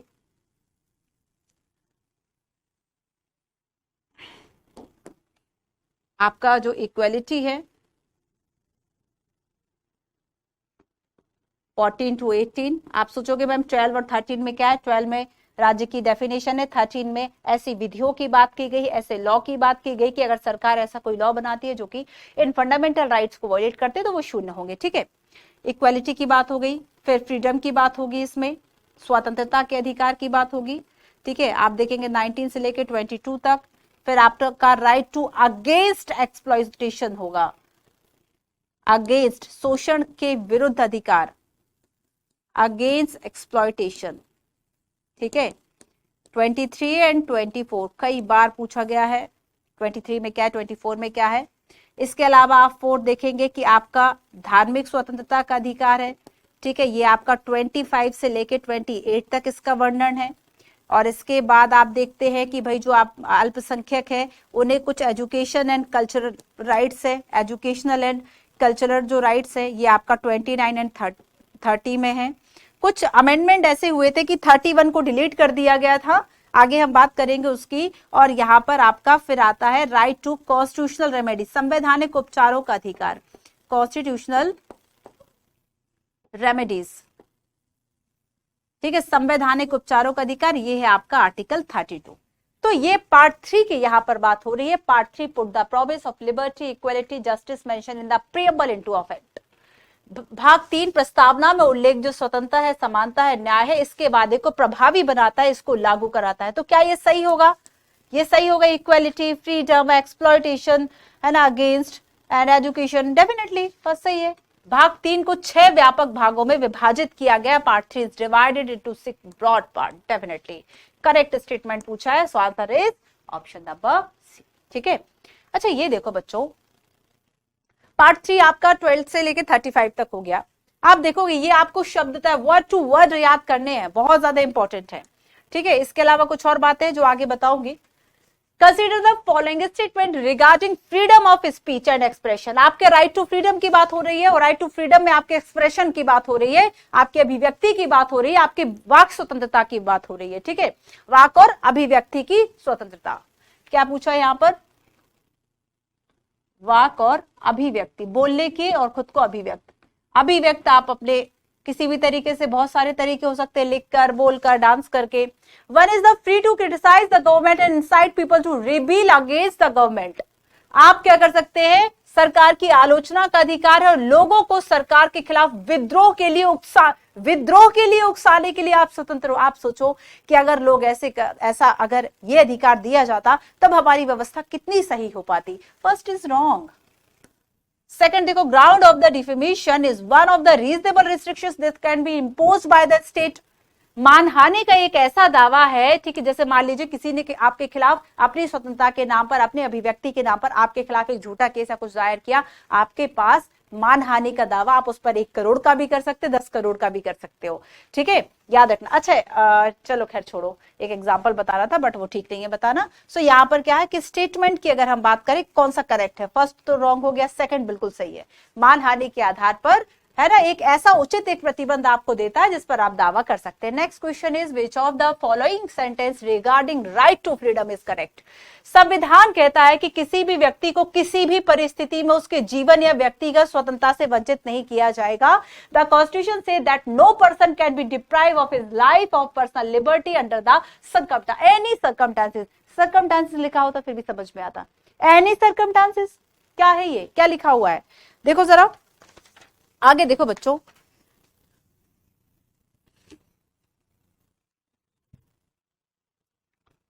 अच्छा ये देखो, आपको ये पता है कि हमारा कॉन्स्टिट्यूशन कहता है, the constitution says that no person can be deprive of his life और personal liberty except according to procedure established by law. कानून के द्वारा स्थापित जो प्रक्रिया है, जैसे किसी को फांसी अगर दे दी गई है तब उसका जो जीवन है वह छीना जा सकता है, लेकिन कानून के द्वारा स्थापित प्रक्रिया के अनुसार। ठीक है, लेकिन याद रखना procedure established by law, procedure established by law. कानून के निर्धारण, कानून के अनुसार जो प्रक्रिया है उसके अनुसार किसी व्यक्ति को उसके जीवन से, उसकी व्यक्तिगत स्वतंत्रता से वंचित किया जा सकता है। ठीक है, first wrong. A person who is arrest and detain shall be produced before the nearest magistrate with in a period of 12 hour of arrest. किसी व्यक्ति को अगर गिरफ्तार किया गया तो उसे 12 घंटे की अवधि के अंदर, 12 घंटे की अवधि है, 24 घंटे के अंदर अवधि है, 21 दिन के अंतर्गत, तो 24 आ रही है, 12 घंटे नहीं है। ठीक है, तो यहां पर क्या पूछा? करेक्ट पूछा है, सो नन ऑफ द अबव हो गया। फर्स्ट आपसे कहता है प्रोसीजर जो कानून के द्वारा जो स्थापित प्रक्रिया उससे ही वंचित किया जाएगा। फॉर एग्जाम्पल कोर्ट जो है वह आपको मृत्यु दंड दे सकती है, आपका जीवन छीन सकती है, आपको फांसी दे सकती है अगर आपने कोई ऐसा क्राइम किया है जिसके लिए आपको इससे कम सजा नहीं दी जा सकती। तो यहाँ पर ठीक है, ये बात बिल्कुल सही है कि that no person can kill unless the court has ordered a death sentence. अगर डेथ सेंटेंस दिया है तो आपको जो है जीवन आपका छीना जा सकता है। ठीक है, लेकिन यहाँ पर अगर किसी को अरेस्ट किया गया है तब डेफिनेटली उसके पास क्या क्या अधिकार है? उसको वकील चुनने का अधिकार है, लेकिन 24 घंटे में पेश किया जाएगा, 12 घंटे नहीं। 12 घंटे तो पता चला उसको ढूंढने में लग गए। चलो आगे देखो, नेक्स्ट है consider the following statement regarding right to constitutional remedies. अब बच्चों अब हम बात कर रहे हैं संवैधानिक उपचारों के अधिकार की। ठीक है, पढ़ो जरा, तब तक मैं हिंदी का वर्ड लिख दूं। संवैधानिक उपचार, कॉन्स्टिट्यूशनल रेमेडीज मतलब आई होप बच्चों आप सभी की पढ़ाई अच्छी चल रही होगी, है ना। तो जो अभी तक पढ़ा है उसको आपने प्रॉपर अगर नोट नहीं किया है तो आप आज से जो क्लास देख रहे हैं वहां से नोट कर सकते हैं, या फिर बैक जाके सारी क्लासेस को रिकॉर्ड करो, पढ़ते रहो, ठीक है। जो यहाँ से पढ़ चुके हो जिस टॉपिक को, जैसे फंडामेंटल राइट को कई बार पढ़ा दिया, जाके स्टैंडर्ड बुक से एक बार उसको ठीक तरीके से पढ़ लो, उसके एमसीक्यूज लगा लो, याद कर लो, बार बार सुबह उठ के रटो, सारी प्रॉब्लम्स दूर होंगी। Fundamental rights are guarantee against the action of the legislature only, केवल विधायिका के खिलाफ ही आपको सुरक्षा प्रदान करते हैं आपके जो फंडामेंटल राइट है। नो नो, ऐसा अधिकार तभी संभव है जब आप ऐसा दावा करते हैं जो दूसरों के लिए समान रूप से संभव हो। अच्छा एक मिनट बच्चों, ठीक है, एक मिनट याद रखना, इसकी जो हिंदी यहाँ पर है ये गलत लिखी हुई है, हिंदी में इसकी बता देती हूँ आपको। सेकंड है any citizen can approach the supreme court और high court of protection of public interest, ठीक है। कि अगर आप देखेंगे, आपने पीआईएल जनहित याचिका इसके पहले हम पढ़ चुके हैं, अगर कोई सार्वजनिक हित के लिए कोई मामला है तो आप जो सिटीजन है वह हाई कोर्ट सुप्रीम कोर्ट जा सकते हैं, ये बात तो सही है। अगेंस्ट द पर्टिकुलर लॉ और एक्शन ऑफ द गवर्नमेंट, ठीक है। तो यहाँ पर आपको 2 सेंटेंस जो है वह दिए हुए हैं। अब आगे देखो,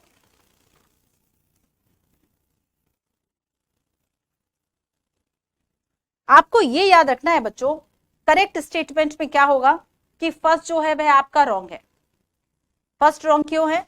क्योंकि फंडामेंटल राइट्स जो है वह केवल विधायिका के कार्यों से आपको सुरक्षा नहीं देते, बल्कि अगर कार्यपालिका ने भी कुछ ऐसा काम किया तो उसके लिए भी देते। करेक्ट है आपका केवल और केवल ऑप्शन नंबर बी, ठीक है, कि किसी विशेष कानून या सरकार की कार्रवाई के लिए सार्वजनिक हित की सुरक्षा के लिए सुप्रीम कोर्ट या हाई कोर्ट जो है वह डायरेक्ट डेफिनेटली जाया जा सकता है। फॉर एग्जांपल आपका पीआईएल पब्लिक इंटरेस्ट लिटिगेशन, और जो पहली याचिका थी वो पीएन भगवती के द्वारा, जिसमें कि 40,000 से ज्यादा ऐसे कैदी जो कि विचाराधीन थे, और अगर इन्हें सजा भी होती ना तो उससे ज्यादा जो सजा उन्हें मिलती ना उससे ज्यादा ऑलरेडी ये विचाराधीन में काट चुके थे, इनको छुड़वाया गया था, ठीक है। चलो अगला क्वेश्चन हम देखते हैं।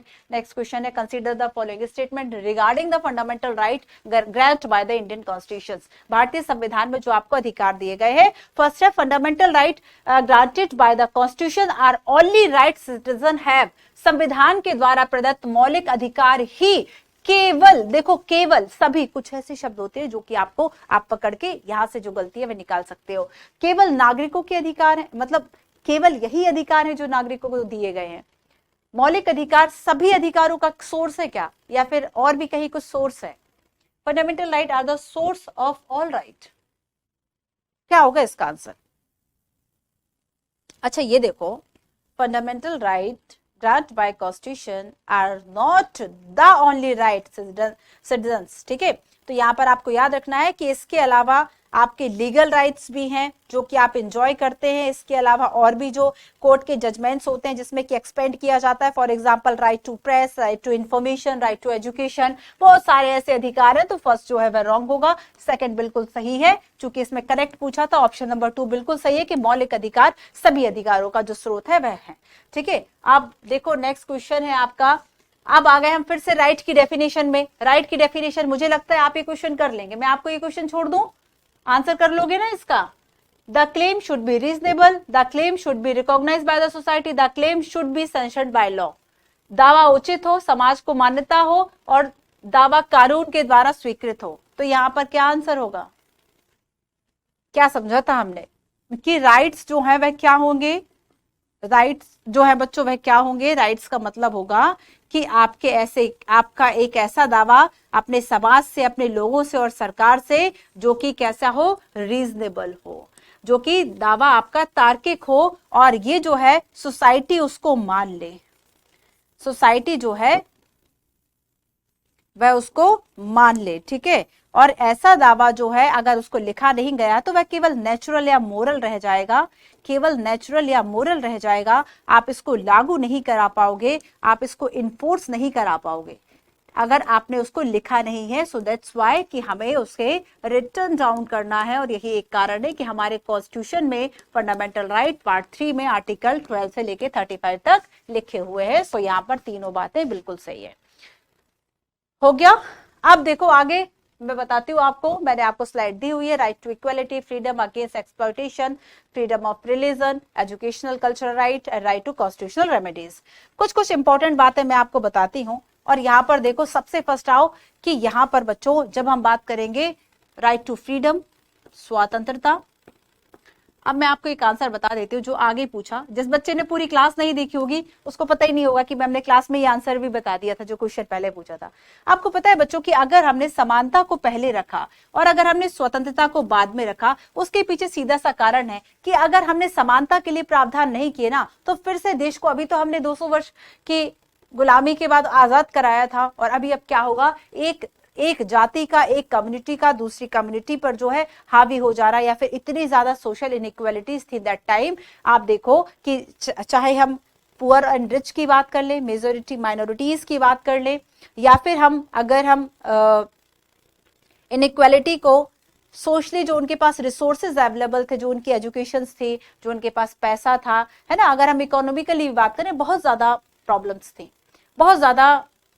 और यहां पर क्या है कि अगर हम समानता को पहले नहीं रखते तो स्वतंत्रता सुनिश्चित ही नहीं कर पाते। स्वतंत्रता हम सुनिश्चित नहीं कर पाते, तो जरूरी था कि पहले समानता के लिए प्रावधान करें, पहले जो प्रॉब्लम्स है उनको हटाए। देखो संविधान बहुत सोच समझ के लिखा गया। आप देखोगे समानता में वो सारी बातें की गई जो कि जरूरी होती। सबसे ज्यादा इंपॉर्टेंट बात क्या है कि सभी लोग जो है वह समान होंगे, तो ये बात सबसे पहले लिखी गई थी। राज्य क्या है, जब सभी बातें राज्य को ही प्रोवाइड, तो राज्य का क्या मतलब है, राज्य 12 आर्टिकल जो आपका 12 है, 12 है, उसमें कहा गया है आर्टिकल 12 में कि स्टेट का मतलब क्या होगा। ठीक है, फिर 13 में कहा गया कि ऐसे जो लॉ है जो कि फंडामेंटल राइट, पहले ये बता दिया आपको, फंडामेंटल राइट्स बताने के पहले आपको ये बता देना कि अगर कोई भी लॉ ऐसी बनता है जो कि फंडामेंटल राइट का वायलेशन करेगा, उसको वॉइड घोषित किया जा सकता है, उसको इनवैलिड करार दिया जाएगा। तो ये क्या था, ये पहले ही आपने बता दिया, उसके बाद ही आपने फंडामेंटल राइट बताया, तो इंपॉर्टेंस तो आपने पहले ही बता दिया। फिर 14 से शुरू होता है आपका इक्वालिटी, समानता की बात होती है, ठीक है, रूल ऑफ लॉ की बात होती है, कानून के शासन की बात होती है, और साथ ही इक्वल प्रोटेक्शन की बात होती है कि सभी को समान संरक्षण दिया जाएगा सभी विधियों के अंतर्गत, किसी को कम किसी को ज्यादा नहीं माना जाएगा। जो एक प्रेसिडेंट ऑफ इंडिया होगा वही एक जो उनके यहाँ काम करने वाली कर्मचारी कांताबाई है, तो यहाँ पर एक तरह से दोनों ही समान होंगे, इस देश के नागरिक है, दोनों को ही एक वोट का एक ही वैल्यू होगा। राइट टू फ्रीडम उसके बाद आता है 40, आप देखेंगे 19 से लेकर 19 में आपको 6 स्वतंत्रताएं जो है वह दी हुई है। 6 यूपीएससी ने पूछा भी है 6 स्वतंत्रताएं कौन कौन सी है। अब देखो इसके बाद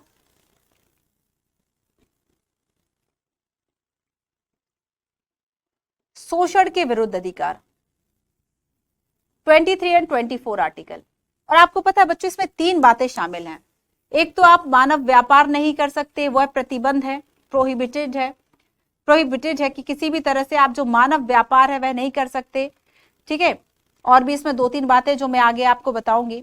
right to freedom of religion की पहले मैं बात करती हूं, पहले सारी बातें एक बार कर ले हम शॉर्ट है ना, फिर इसको खोलते हैं। अगर हम धार्मिक स्वतंत्रता की बात करें आपको 25 से लेकर 28, मैंने आपसे एक क्वेश्चन पूछा कि जब हमने स्वतंत्रता की बात की तो right to freedom of religion हमने यही धीरे से क्यों नहीं लिख दिया किसी आर्टिकल में, हमें अलग से क्या जरूरत थी कि हम 25 से लेकर 28 तक, क्योंकि इंडिया जो है वह अपना चरित्र दर्शाना चाहता था। और प्रस्तावना में जो बात एक यूज किया गया, एक वर्ड यूज किया गया धर्मनिरपेक्ष, जिसे बाद में पंथ निरपेक्ष किया जाता है, वो जो शब्द है ना वो ये बताता था कि हमारा जो राष्ट्र है वो कोई हिंदू राष्ट्र नहीं है, उसमें जो है वह हमने किसी रिलीजन को प्राथमिकता नहीं दी, स्टेट का कोई धर्म नहीं होगा, सभी धर्मों का समान आदर समान संरक्षण होगा। हमने इस वैल्यू को अलग से दिखाना था। देखो अच्छे हो तो अच्छे दिखो भी, ऐसा ना हो कि कोई षड्यंत्र कर दे और उसके बाद आप गलत दिखने लग जाओ। तो अगर आप सही हो, समटाइम्स क्या होता है लाइफ में भी कि हो सकता है कि हम सही हो लेकिन किसी ने हमें गलत प्रूफ कर दिया और हम खुद को सही प्रूफ भी नहीं कर रहे, तो अगर आप सही हो तो सही दिखना भी जरूरी है। तो यहां पर क्या होता है कि गवर्नमेंट के द्वारा, सरकार के द्वारा, भारत के द्वारा अपना जो वो चरित्र है ना कि हमारा जो है कोई हिंदू राष्ट्र नहीं हमने घोषित किया, जबकि हमारे मेजोरिटी हो सकता है 70-80% हिंदू है, बट उसके बावजूद भी हमने क्या किया, हमने धर्मनिरपेक्ष की जो अवधारणा है उसको अपनाया। सेकुलरिज्म को हमने, हालांकि आलोचना भी होती है सेकुलरिज्म की, कैसा सेकुलरिज्म कि आप एक धर्म को दूसरे धर्म पर कहीं ना कहीं प्रायोरिटी दे देते हो। तो यहाँ पर 25 से 28 तक। आगे देखो कल्चरल एंड एजुकेशनल राइट, चूंकि शिक्षा और संस्कृति का जो अधिकार है अल्पसंख्यकों को, ठीक है, शिक्षा और संस्कृति वाला संरक्षण का अधिकार आपका I think 29 and 30, I think नहीं, 29 एंड 30 है, ठीक है, आई थिंक बोलती हूँ तब भी सही होता है बच्चों, ध्यान रखना वरना कंफ्यूज हो जाओ। और लास्ट बचता है जिसके बिना आपको, वही बात है कि सोने की एक चैन दे दी जाए और आपसे कहा कि भाई खुश रहो, तो आप उसका यूज ही कहाँ कर, आप ठीक है पहन के आपको लग सकता है कि आप, लोग आपसे पूछ लेंगे कि अच्छा कब खरीदा, कितने का है, यही बस हो सकता है, लेकिन आप उसका यूज आपको करने का अधिकार थोड़ी दिया आपको, ये थोड़ी कि इससे बेच के अपने लिए और भी जो चीजें है वह आप ले सकते हो, आप पढ़ लो, आप अपना विकास कर लो। तो यहाँ पर क्या है कि आपको चीजें तो दे दी गई, आपको बहुत अच्छे अधिकार दिए गए, पहला अधिकार, दूसरा अधिकार, तीसरा अधिकार, चौथा, पांचवा, लेकिन इन 5 अधिकारों को लागू कराने के लिए आपको एक और ऐसा ब्रह्मास्त्र दिया जाना था, और वो था संवैधानिक उपचारों का अधिकार, जिसे डॉक्टर BR अम्बेडकर के द्वारा संविधान की आत्मा कहा गया। संवैधानिक उपचारों का अधिकार, जिसमें अगर आपके ये 1 2 3 4 5 जो है इसका हनन होता है, आप डायरेक्ट हाई कोर्ट या सुप्रीम कोर्ट जो है वह जा सकते हैं। आर्टिकल 32 एंड 226 के अंतर्गत आप जो रिट है वह दायर कर सकते हैं, writ a legal order to do और नॉट टू डू समथिंग, ठीक है। तो यहाँ पर ये सारे अधिकार जो है ये हमारे संविधान में दिए गए हैं, सबको हम विस्तार से पहले भी पढ़ चुके हैं, ठीक है। तो यहाँ पर चलो सबको थोड़ा थोड़ा सा मैं बता देती हूँ, राइट। तो सबसे पहले मैं आपको 32 बता दूं, है ना, कोई परेशानी तो नहीं है। आर्टिकल 32 हम पहले पढ़ते हैं। You already know our constitution provide for 6 fundamental right. Right to constitutional remedy, संवैधानिक उपचारों का अधिकार, ये आपका है article 32। Right to constitutional remedies empower the citizens to move a court case of any denial of a fundamental right. अगर आपके fundamental right का वॉल्यूशन होता है आप सीधा कोर्ट चले जाओ, कोई इशू नहीं है, ठीक है, और एक रिट दायर कर दो। तो ये जो रिट ज्यूरिडिक्शन है याद रखना, under the article 32 supreme court को है, एंड आर्टिकल 226 हाई कोर्ट पे आप रिट जारी कर सकते हैं। 5 प्रकार की रिट है, हैबियस कार्पस है, मैंडामस है, प्रोहिबिशन है, सर्ट्यूररी है, क्यू वारंटो है, ठीक है। क्यू वारंटो एक बार हम इस पर चर्चा कर चुके हैं, आप कमेंट कीजिएगा ये कौन कौन सी रिट है। अब देखो राइट टू इक्वालिटी की हम बात करें, राइट टू इक्वालिटी पे 2 बातें कही गई है फ्रेंड्स। सबसे फर्स्ट कहा गया है कि आप कानून का विधि का शासन, है ना, इक्वालिटी बिफोर द लॉ, और यहाँ पर equal protection of the law, ठीक है। तो यहाँ पर ये जो है हमने ब्रिटिश ओरिजिन है, पहले भी बात कर चुके, और यहाँ पर इक्वल प्रोटेक्शन की जब हम बात करेंगे, कानूनों का समान संरक्षण का मतलब सभी व्यक्ति जो है कानून के सामने समान होंगे, उनको समान संरक्षण दिया जाएगा, ये हमने अमेरिका के कॉन्स्टिट्यूशन से लिया, ठीक है। तो यहाँ पर it means the law applied in the same manner to all regardless of a person status, this is called the rule of law and which of the foundation of any democracy. अच्छा ये बताओ कि किसी भी democracy में अगर आप कह रहे हो कि आधार है समानता, सभी लोग जो है वह समान हो, तो इसमें लोगों की जो गरिमा है वह बनी रहती है, लेकिन इसका अपवाद भी एक्सेप्शन कि आपने गवर्नर एंड जो प्रेसिडेंट ऑफ इंडिया है वो अपने किसी भी किए गए काम के लिए अकाउंटेबल नहीं होंगे, जवाबदेह नहीं होंगे कि उन्हें कोर्ट में आप आंसरेबल करवाओ। तो यहाँ पर ये क्या हो गया, ये उसका एक्सेप्शन हो गया, ठीक है। तो यहाँ पर ये बात आपको याद रखनी है।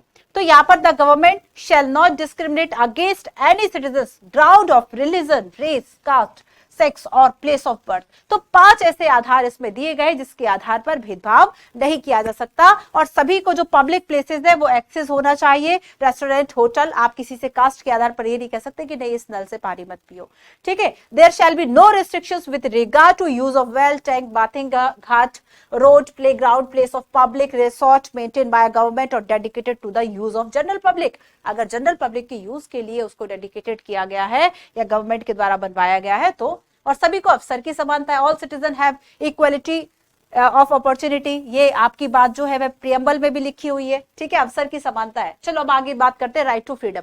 राइट टू फ्रीडम में बच्चों आप देखेंगे कि आपको कई तरह की जो स्वतंत्रताएं हैं वह दी गई हैं, ठीक है, जिसे आप एंजॉय करते हैं। Freedom of speech and expression सबसे ज्यादा विवादास्पद, वाक और अभिव्यक्ति की स्वतंत्रता। क्या वाक और अभिव्यक्ति की स्वतंत्रता ऐसी होनी चाहिए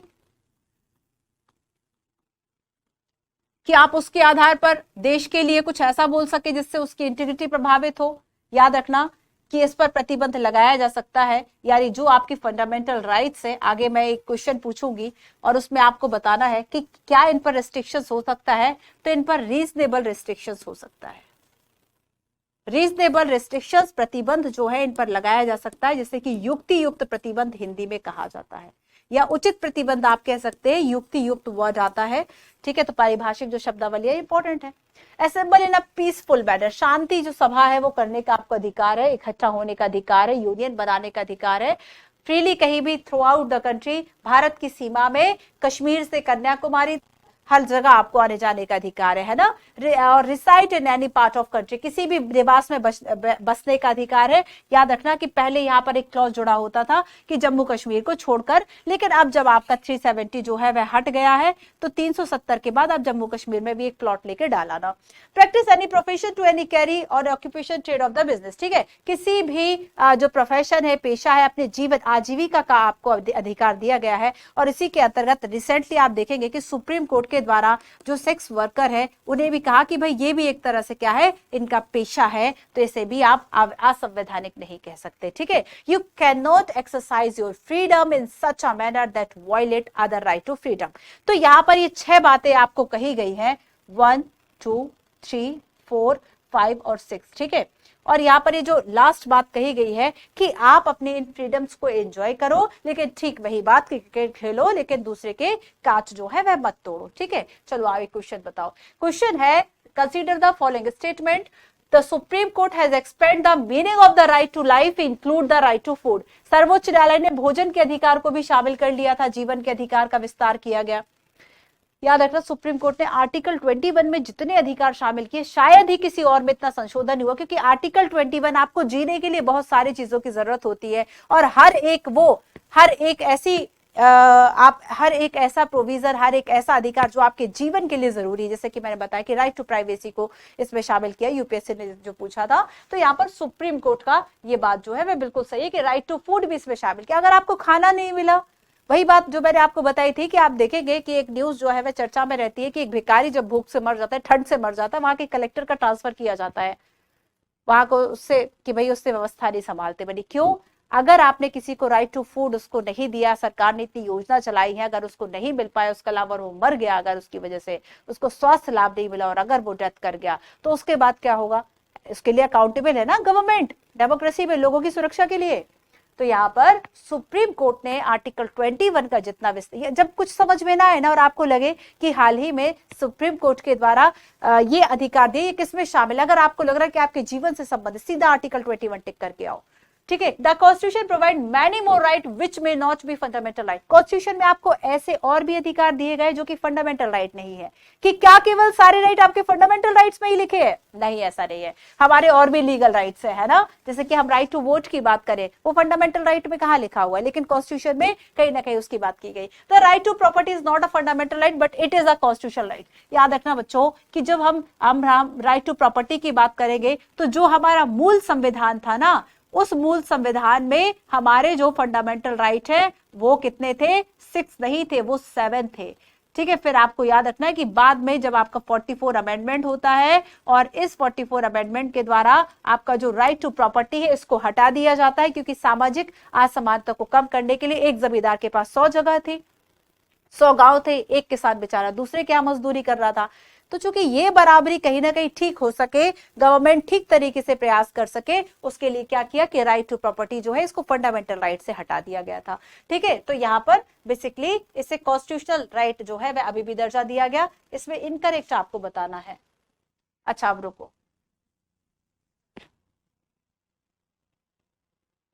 तो आपको क्या लगता है कि कौन से अधिकार इसमें सही है? इनकरेक्ट आपसे पूछा है, ध्यान रखिए।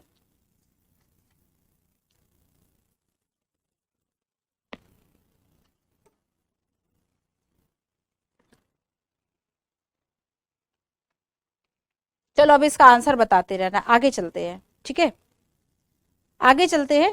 इसका आंसर आप बताते रहना, अगर आपको लगे कि मैम ऑप्शन गलत है तो वो भी बता देना। Under the Indian constitution all citizen have two right to freedom. कौन कौन सी स्वतंत्रता के अधिकार में शामिल है? वाक अभिव्यक्ति की स्वतंत्रता, पीसफुल आपको संघ होने जुड़ने की स्वतंत्रता, यूनियन की स्वतंत्रता, every citizen shall have access to public places. Public places क्या, इस पर इनकरेक्ट क्या होगा?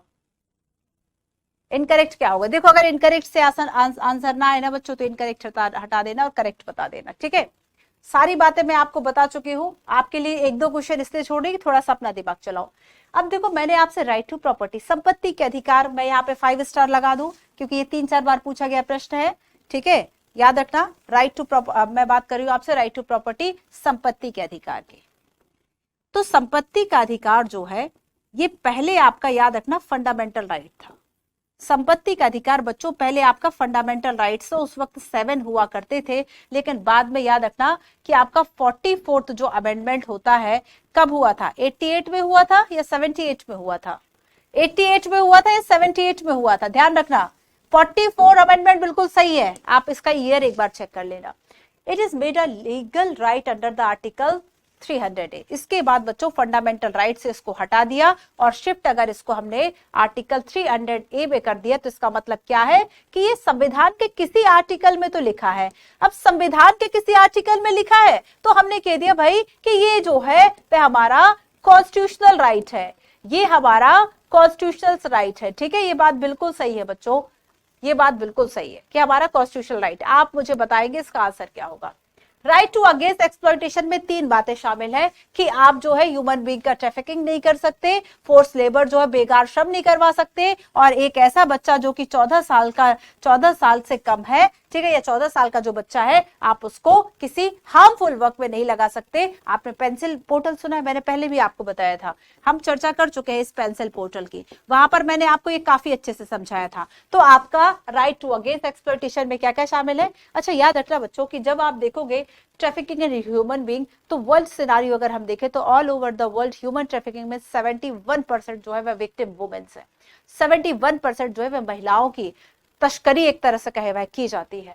ठीक है, और फोर्स लेबर देखो बधुआ मजदूर या जबरदस्त श्रम कराना, बिना पैसा दिए श्रम कराना, ये भी प्रोहिबिटेड है।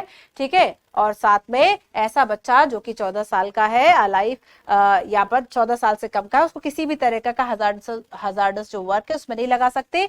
पार्लियामेंट के द्वारा एक एक्ट लाया गया और इस एक्ट में ये कहा गया चाइल्ड लेबर को लेकर, जिसके लिए पेंसिल पोर्टल बनाया गया मॉनिटरिंग को, कहा गया कि 14 से लेके 18 ईयर तक का, ठीक है, आप देखेंगे कि इसमें एक particular year, I think 14 year ही है बच्चों, देख लीजिएगा एक बार। ठीक है, इसको पढ़ लेना, लास्ट मैंने आपको पढ़ाया है, इसलिए यहाँ पे इसकी बात नहीं कर रही हूँ। अब हम आते हैं फ्रीडम ऑफ रिलीजन पे। आपको अपने धर्म को मानने की, अंतःकरण से मानने की, उसकी प्रैक्टिस करने की, है ना, प्रोपेगेट करने की, प्रचार करने की स्वतंत्रता है। और यहाँ पर याद रखना, आपको रिसेंटली आप देखोगे कि एक हिंदू में आर्टिकल्स काफी बार आता रहा कि धर्म आप अपने मन से बदल लो, वो कोई प्रॉब्लम नहीं है, आपको किसी धर्म को मानने, और यूपीएससी पूछता है कि आपको किसी धर्म को मानने या फिर किसी धर्म को ना मानने की भी स्वतंत्रता है। वो बात बिल्कुल सही है, आप किसी धर्म को नहीं भी मान सकते हो, आप किसी धर्म को बदल भी सकते हो, लेकिन अगर किसी गलत तरीके से डरा धमका कर अगर धर्म परिवर्तन कराया जाता है तो वो अपराध है। ठीक है, वो अपराध है। चलो, या फिर आपका जो धर्म है, ठीक है, धर्म पर भी जो प्रोहिबिशन है वह लगा सकते हैं। कब? अगर वो आपके हेल्थ के लिए खिलाफ है। ठीक है, अगर वह हेल्थ के लिए इशू बनती है, वह नैतिकता के लिए इशू बनती है, आपकी जो प्रॉब्लम, आपके जो धर्म के प्रचार, जैसे आप देवदासी प्रथा की बात सुनो, क्या देवदासी प्रथा की अगर हम बात करें, क्या वह सोशली एंड मोरली सही थी? देवदासी कैन नॉट सेक्रीफाइस एनिमल और ह्यूमन बीइंग। अगर आप कहो कि भाई हमें मानव बलि देना हमारा धर्म कहता है, तो क्या सरकार रोकेगी? नहीं, कहेगी नहीं नहीं आप अपने चौराहे पर बलि दो। ये क्या है बच्चों कि यहाँ पर जो प्रतिबंध है, जो रिस्ट्रिक्शंस है वह लगाए जा रहे हैं, तो हेल्थ को लेकर, मोरलिटी को लेकर जो रिस्ट्रिक्शंस है वह लगाए जा सकते हैं। ठीक है, चलो आगे देखो, कल्चरल एजुकेशनल राइट की हमने बात की थी कि अपने लैंग्वेज, अपने भाषा, अपनी जो संस्कृति उसको सहेजने का अधिकार है। ठीक है, और यहाँ पर याद रखना है आपको संस्कृति और शिक्षा संबंधी अधिकार आर्टिकल 29 एंड 30 के अंतर्गत जो माइनॉरिटीज है, जो अल्पसंख्यक है, स्पेशली उनको भी जो अधिकार है वह दिए गए हैं। ठीक है, चलो आगे देखेंगे। अब हम नेक्स्ट बात करते हैं कि आखिर हम हमारे जो ये अधिकार है हम इन्हें सेफ कैसे कर सकते हैं, हम इन्हें सिक्योर कैसे कर सकते हैं। ठीक है, सेफ्टी क्या है? तो यहाँ पर देखो, सेफ्टी ये है कि हमारे पास आर्टिकल 32 है जो कि कॉन्स्टिट्यूशनल रेमेडीज की व्यवस्था करता है। तो हमने फंडामेंटल राइट्स अगर हमारे कॉन्स्टिट्यूशन में है तो इनको क्या करना, इनको इन्फोर्स कराने के लिए, इनको लागू कराने के लिए हमें पूरा मैकेनिज्म दिया गया है। और इसी वजह से डॉक्टर बी.आर. अम्बेडकर ने क्या कहा, the heart and soul of our constitution. किसे कहा? कॉन्स्टिट्यूशनल रेमेडीज यानी आर्टिकल 32 को कहा। ठीक है, फंडामेंटल राइट और guarantee against the action of the legislature, the executive and other authority institute by the government. तो यहां पर जो हमारे फंडामेंटल राइट है, आप देखो आर्टिकल 13 आपके लिए व्यवस्था करता है। तो आर्टिकल 13 क्या कहता है कि कोई भी ऐसा लॉ, आर्टिकल 13 वही गोला याद कर लो कि अगर ये फंडामेंटल राइट का है, यहां से कोई लॉ है, जितनी मात्रा में आप इसको घेरोगे ना उतनी मात्रा में अपना प्रभाव खो दोगे। ठीक है, तो यहाँ पर ये हमारे यहाँ पूरी व्यवस्था जो है वह की गई है। आगे देखते हैं एक्सपेंडिंग स्कोप ऑफ राइट, और यहाँ पर यूपीएससी ने मेंस से जो क्वेश्चन है बच्चों वह पूछा था कि अगर हम ये बात करें कि क्या हमें फंडामेंटल राइट्स को फिर से लिखने की जो जरूरत है वह है, फिर से क्या हमें फंडामेंटल राइट को लिख लेना चाहिए। देखो इसी में जब ऐड हो रहा है तो अलग से लिखने की क्या जरूरत है। तो यहाँ पर उस क्वेश्चन में ये लिखना था कि आखिर आप देख रहे 3-4 साल पुराना शायद क्वेश्चन होगा या फिर 19 या 20 के आसपास होगा। तो उसमें क्या है कि आप देखोगे कि अब पहले जो है हमें उन सब चीज, जैसे हमें पहले इंटरनेट का अधिकार की जरूरत नहीं थी, लेकिन अब हमें राइट टू इंटरनेट है, जो वो हमें fundamental right as a human right, उसको यूएन ने भी कंसीडर किया बिकॉज ऑफ कि अब आपकी एजुकेशन जो है वह अगर इंटरनेट से हो रही है, तो अगर आपको फेल कराना है, आपके घर का नेट बंद करा दिया जाए, इंटरनेट बंद करा दिया जाए। अब जब ऑनलाइन बिजनेस हो रहा है तो आपका बिजनेस सीधा इंटरनेट से जुड़ा है, नहीं जुड़ा, आपका नेट नहीं आएगा, आप कैसे ऑनलाइन सामान बेचोगे। तो यहाँ पर क्या है कि अब जब आप देखोगे कि लोग वर्क फ्रॉम होम कर रहे हैं, बड़े बड़े जो कॉर्पोरेट हाउस है, एजुकेशन है, सभी चीजें जब डेवलप हो गई है, इस चीज को लेकर एक पूरा जो ऑनलाइन एक मार्केट बन गया है, अगर आप इसे ठप करना, आप इंटरनेट रोक दो, सारी सेवाएं बंद हो जाएंगी। तब ऐसे में आपकी एजुकेशन, आपका बिजनेस, हर चीज प्रभावित होगी, नहीं होगी, आपकी लाइफ प्रभावित होगी, नहीं होगी। तो इसको आप कई जगह शामिल कर सकते हो। ठीक है, आप शिक्षा के अधिकार में भी इसको शामिल कर सकते हो, आप व्यापार के अधिकार में भी इसको शामिल कर सकते हो, आप राइट टू लाइफ में भी इसको शामिल कर सकते हो। तो एक्सपेंडिंग स्कोप ऑफ राइट की जब हम बात करेंगे कि अगर हम इसकी रेंज की बात करें तो फंडामेंटल राइट की जो रेंज है वह बढ़ रही है, और इसको बढ़ कैसे रही है, सुप्रीम कोर्ट जो है वह बार बार अपने वर्डिक्ट, अपने डिसीजन में, अब इसे राइट टू प्राइवेसी नहीं था, राइट टू प्राइवेसी को आर्टिकल 21 में शामिल कर दिया, राइट टू मैरी को शामिल कर दिया, तो यहां पर राइट टू फूड को शामिल किया। ठीक है, राइट टू हेल्थ को शामिल किया, स्वच्छ हवा को शामिल किया कि भाई आपको पोल्यूशन फ्री जो एनवायरमेंट है वह देना गवर्नमेंट का, स्टेट का राइट है, स्टेट की लाइबिलिटी है। तो यहाँ पर बच्चों बहुत सारे ऐसे जजमेंट जो है वह टाइम टू टाइम आए, court give judgement to expand the scope of right. ठीक है, for example right to freedom of press, right to information, right to education, right from the fundamental rights, इन सभी को fundamental rights में शामिल कर दिया। Now school education has become a right. देखो तो स्कूल एजुकेशन भी आपका फंडामेंटल राइट हो गया। यूपीएससी ने यहाँ पे क्वेश्चन पूछा कि जब 86 व 86 जो आपका अमेंडमेंट था जिसमें कि राइट टू एजुकेशन को शामिल किया गया फंडामेंटल राइट में, ये पहले भी लिखा था, लेकिन पहले डीपीएसपी में लिखा था, तो यूपीएससी ने यही पूछा था कि ये पहले कहाँ पे था। तो आप अभी मैं आपको बताती हूँ कि आर्टिकल कहां पर लिखा हुआ था। उसके पहले मैं आपसे पूछती हूँ कि फीचर्स क्या है एक फंडामेंटल राइट्स के। फंडामेंटल राइट्स जो है वे क्या है, फीचर्स क्या होने चाहिए, मूल अधिकार की क्या विशेषता है, क्या ये संविधान में सुरक्षित है। हाँ सुरक्षित है, सुरक्षित है ना। 12 से लेके 35 तक ये लिखे हुए हैं। आप सोचेंगे कि मैम आपने 31 नहीं बताया, 33 आप पढ़ लीजिएगा। ठीक है, 34 नहीं बताया, 31 आप देखेंगे पहले संपत्ति के अधिकार को शामिल किया गया था, बाद में कुछ कुछ डिलीट करते गए ना। ठीक है, तो यहां पर सेकंड देखो, नॉट परमानेंट और एब्सोल्यूट, ये स्थायी नहीं है।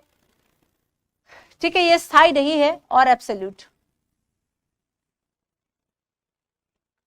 राइट आर नॉट जस्टिशिएबल, क्या ये न्याय योग्य है, क्या आप न्याय मांगने के लिए जा सकते हो, न्याय योग्य।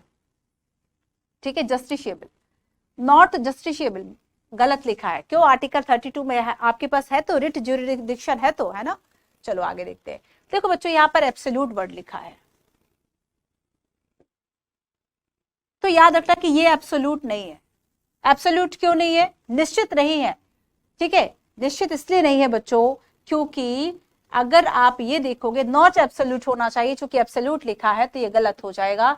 तो यहाँ पर अगर आपको सही बताना है तो केवल 1 ही सही है, लेकिन सेकंड और थर्ड जो है वह गलत हो गया, क्योंकि इस पर आप कहेंगे कि रीजनेबल जो रिस्ट्रिक्शंस है वह लगाए जा सकते हैं। ठीक है, फॉर एग्जाम्पल आपकी जो फ्रीडम ऑफ स्पीच है, जो एक्सप्रेशन है, उस पर आप देखेंगे कि आप जो पब्लिक आप देखो कि सार्वजनिक जो मुद्दे हैं, ठीक है, उसको लेकर आप लगा सकते हो। पब्लिक लॉ एंड ऑर्डर अगर बिगड़ सकता है तो आप रिस्ट्रिक्शंस लगा देते हो। अगर आप राइट टू रिलीजन की बात करें तो आप हेल्थ को लेकर या मोरलिटी को लेकर उस पर रिस्ट्रिक्शंस लगा सकते हो। तो बहुत सारे रिस्ट्रिक्शंस जो है वह लगाए जा सकते हैं। तो ये एब्सोल्यूट नहीं होते, कभी भी फंडामेंटल राइट एब्सोल्यूट नहीं है, इस पर रिस्ट्रिक्शंस जो है वह लगाया जा सकता है। आर्टिकल मैं आपसे एक और जो बात जो आपके एनसीईआरटी में नहीं दी है लेकिन आपके लिए इंपॉर्टेंट है जाना, क्योंकि यूपीएससी ने यहाँ से भी क्वेश्चन पूछा है, सो मैं ऐसे भी 3-4 स्टार लगा देती हूँ, याद रखना। तो बच्चों इस क्वेश्चन में ये इन्फॉर्मेशन है आपके लिए, क्वेश्चन फॉर्म में मैंने नहीं रखा। ये देखो बच्चों की 86 एक अमेंडमेंट होता है, 86वां संविधान संशोधन। ठीक है, याद रहेगा, याद रखो, इंपॉर्टेंट है। जो भी आपके कॉन्स्टिट्यूशनल अमेंडमेंट इंपॉर्टेंट होते हैं वो मैं आपको बीच में बता देती हूँ।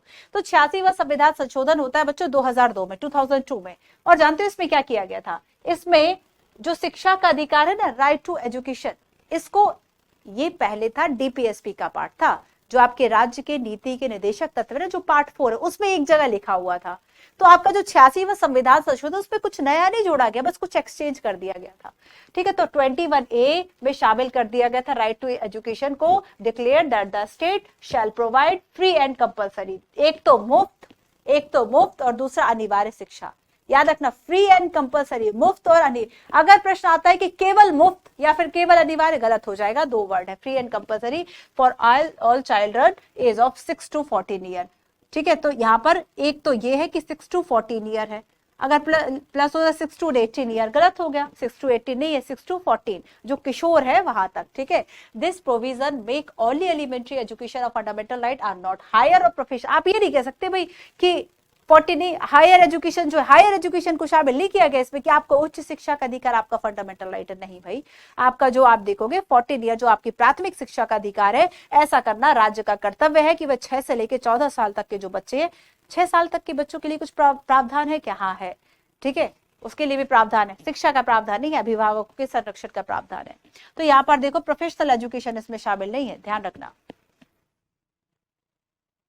Before the 86th Amendment, Constitution contained a provision of free and compulsory education for children under the Article 45।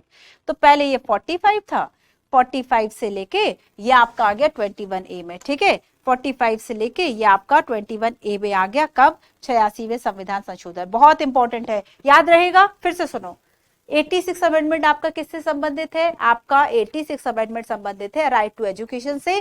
क्या राइट टू एजुकेशन को सीधा शामिल किया या उसको वो पहले से कहीं लिखा था? तो वो पहले से कहीं लिखा हुआ था। कहाँ लिखा था? डीपीएसपी में लिखा था, आर्टिकल 45। तो 86वां संविधान संशोधन में कुछ नया शामिल नहीं किया, उसकी जो जहां हमने ज्यादा इंपॉर्टेंट जगह उसको लिख दिया, तो हमने उसको उठाया 45 से, हमने उसको रख दिया 21A में। तो राइट टू एजुकेशन अगर हम मूल रूप से कहें तो मूल संविधान में हमारा फंडामेंटल राइट नहीं था, लेकिन फिर हो गया हमारा 2002 के बाद से। हो गया क्लियर? अगर ये क्वेश्चन फॉर्म में आएगा तो कर लोगे। अब आता है बच्चों, एक कमीशन की हम बात करेंगे जो कि आपकी ह्यूमन राइट्स को प्रोटेक्ट करती है। तो राष्ट्रीय मानवाधिकार आयोग की हम बात करेंगे। तो क्या राष्ट्रीय मानवाधिकार आयोग NHRC human right include the right to mention in the UN sponsored international treaty and India has signed. ठीक है, तो क्या यहाँ पर अगर वो सभी मानवाधिकार जो यूएन ने कहे हैं उन सभी का इंडिया सिग्नेटरी है? NHRC can not itself punish the guilty. तो यहाँ पर आपको बताना है कौन सा स्टेटमेंट जो है इनकरेक्ट है। NHRC के बारे में मैं एक आध बार आपको और बता दूंगी। ठीक है, चलो बेगार के बारे में एक बार बताओ। कुछ क्वेश्चंस मैंने आपको छोड़े हैं, देख लेना, बहुत इजी क्वेश्चंस है, उसमें केवल एक ही वर्ड इधर उधर होगा। राइट अगेंस्ट एक्सप्लॉइटेशन, शोषण के विरुद्ध अधिकार के बारे में क्या करेक्ट है? Begar is a practice where the worker is forced to render service to master free of charge. ठीक है, एक तरह से मालिक के लिए बेगार कराया जा रहा, कोई पैसा नहीं दिया जा रहा। Child labour is not prohibited in harmless work. याद रखना, हानि रहित लिखा है, हार्मलेस, जिसमें हार्मलेस नहीं है। छोटू जो है चाय की दुकान पे आपको चाय दे रहा है तो वो हार्मलेस नहीं, वहां पर आप 14 ईयर तक का जो बच्चा है वह रख सकते हो। ठीक है, तो यहाँ पर चाइल्ड लेबर जो है वह हार्मलेस में प्रतिबंधित है, या फिर वह अपने माँ बाप के साथ अपने खेतों में काम करा सकता है। अगर यहाँ पर डेंजरस वर्ड लिखा होता तब तो गलत हो जाता। तो यहाँ पर ये बात भी सही है, ये बात भी सही है, आपको करेक्ट बताएगा। So both 1 and 2। नेक्स्ट, अब देखो फिर से एक कमीशन की बात हो रही है, national human right commission NHRC। कब स्टैब्लिश हुआ ये? पढ़ो जरा इसके बारे में, 3 स्टेटमेंट आपको दिए हुए हैं। It is a statutory commission which was set up in 1993। देखो बच्चों, एक हम बात समझ लेते हैं कि ये जो है वह एक इंडिपेंडेंट कमीशन है। ठीक है, 1991 यहाँ पर लिखा हुआ है, ये 1993 में इंडिपेंडेंट है, नो डाउट, बट 1993 है, 1991 नहीं। कमीशन इज इंडिपेंडेंट, बिल्कुल सही। Commission is appointed by the chief justice of India. क्या चीफ जस्टिस ऑफ इंडिया के द्वारा ये होगा? आपको इसमें बताना है करेक्ट कौन सा है, करेक्ट कौन सा है। तो ओनली 2 करेक्ट है।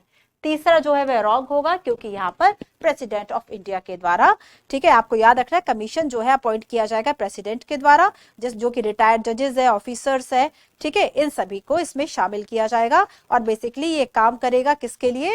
ह्यूमन राइट्स को प्रोटेक्ट करने के लिए। क्लियर? ह्यूमन राइट्स को प्रोटेक्ट करने के लिए जो है वह ये काम करेगा।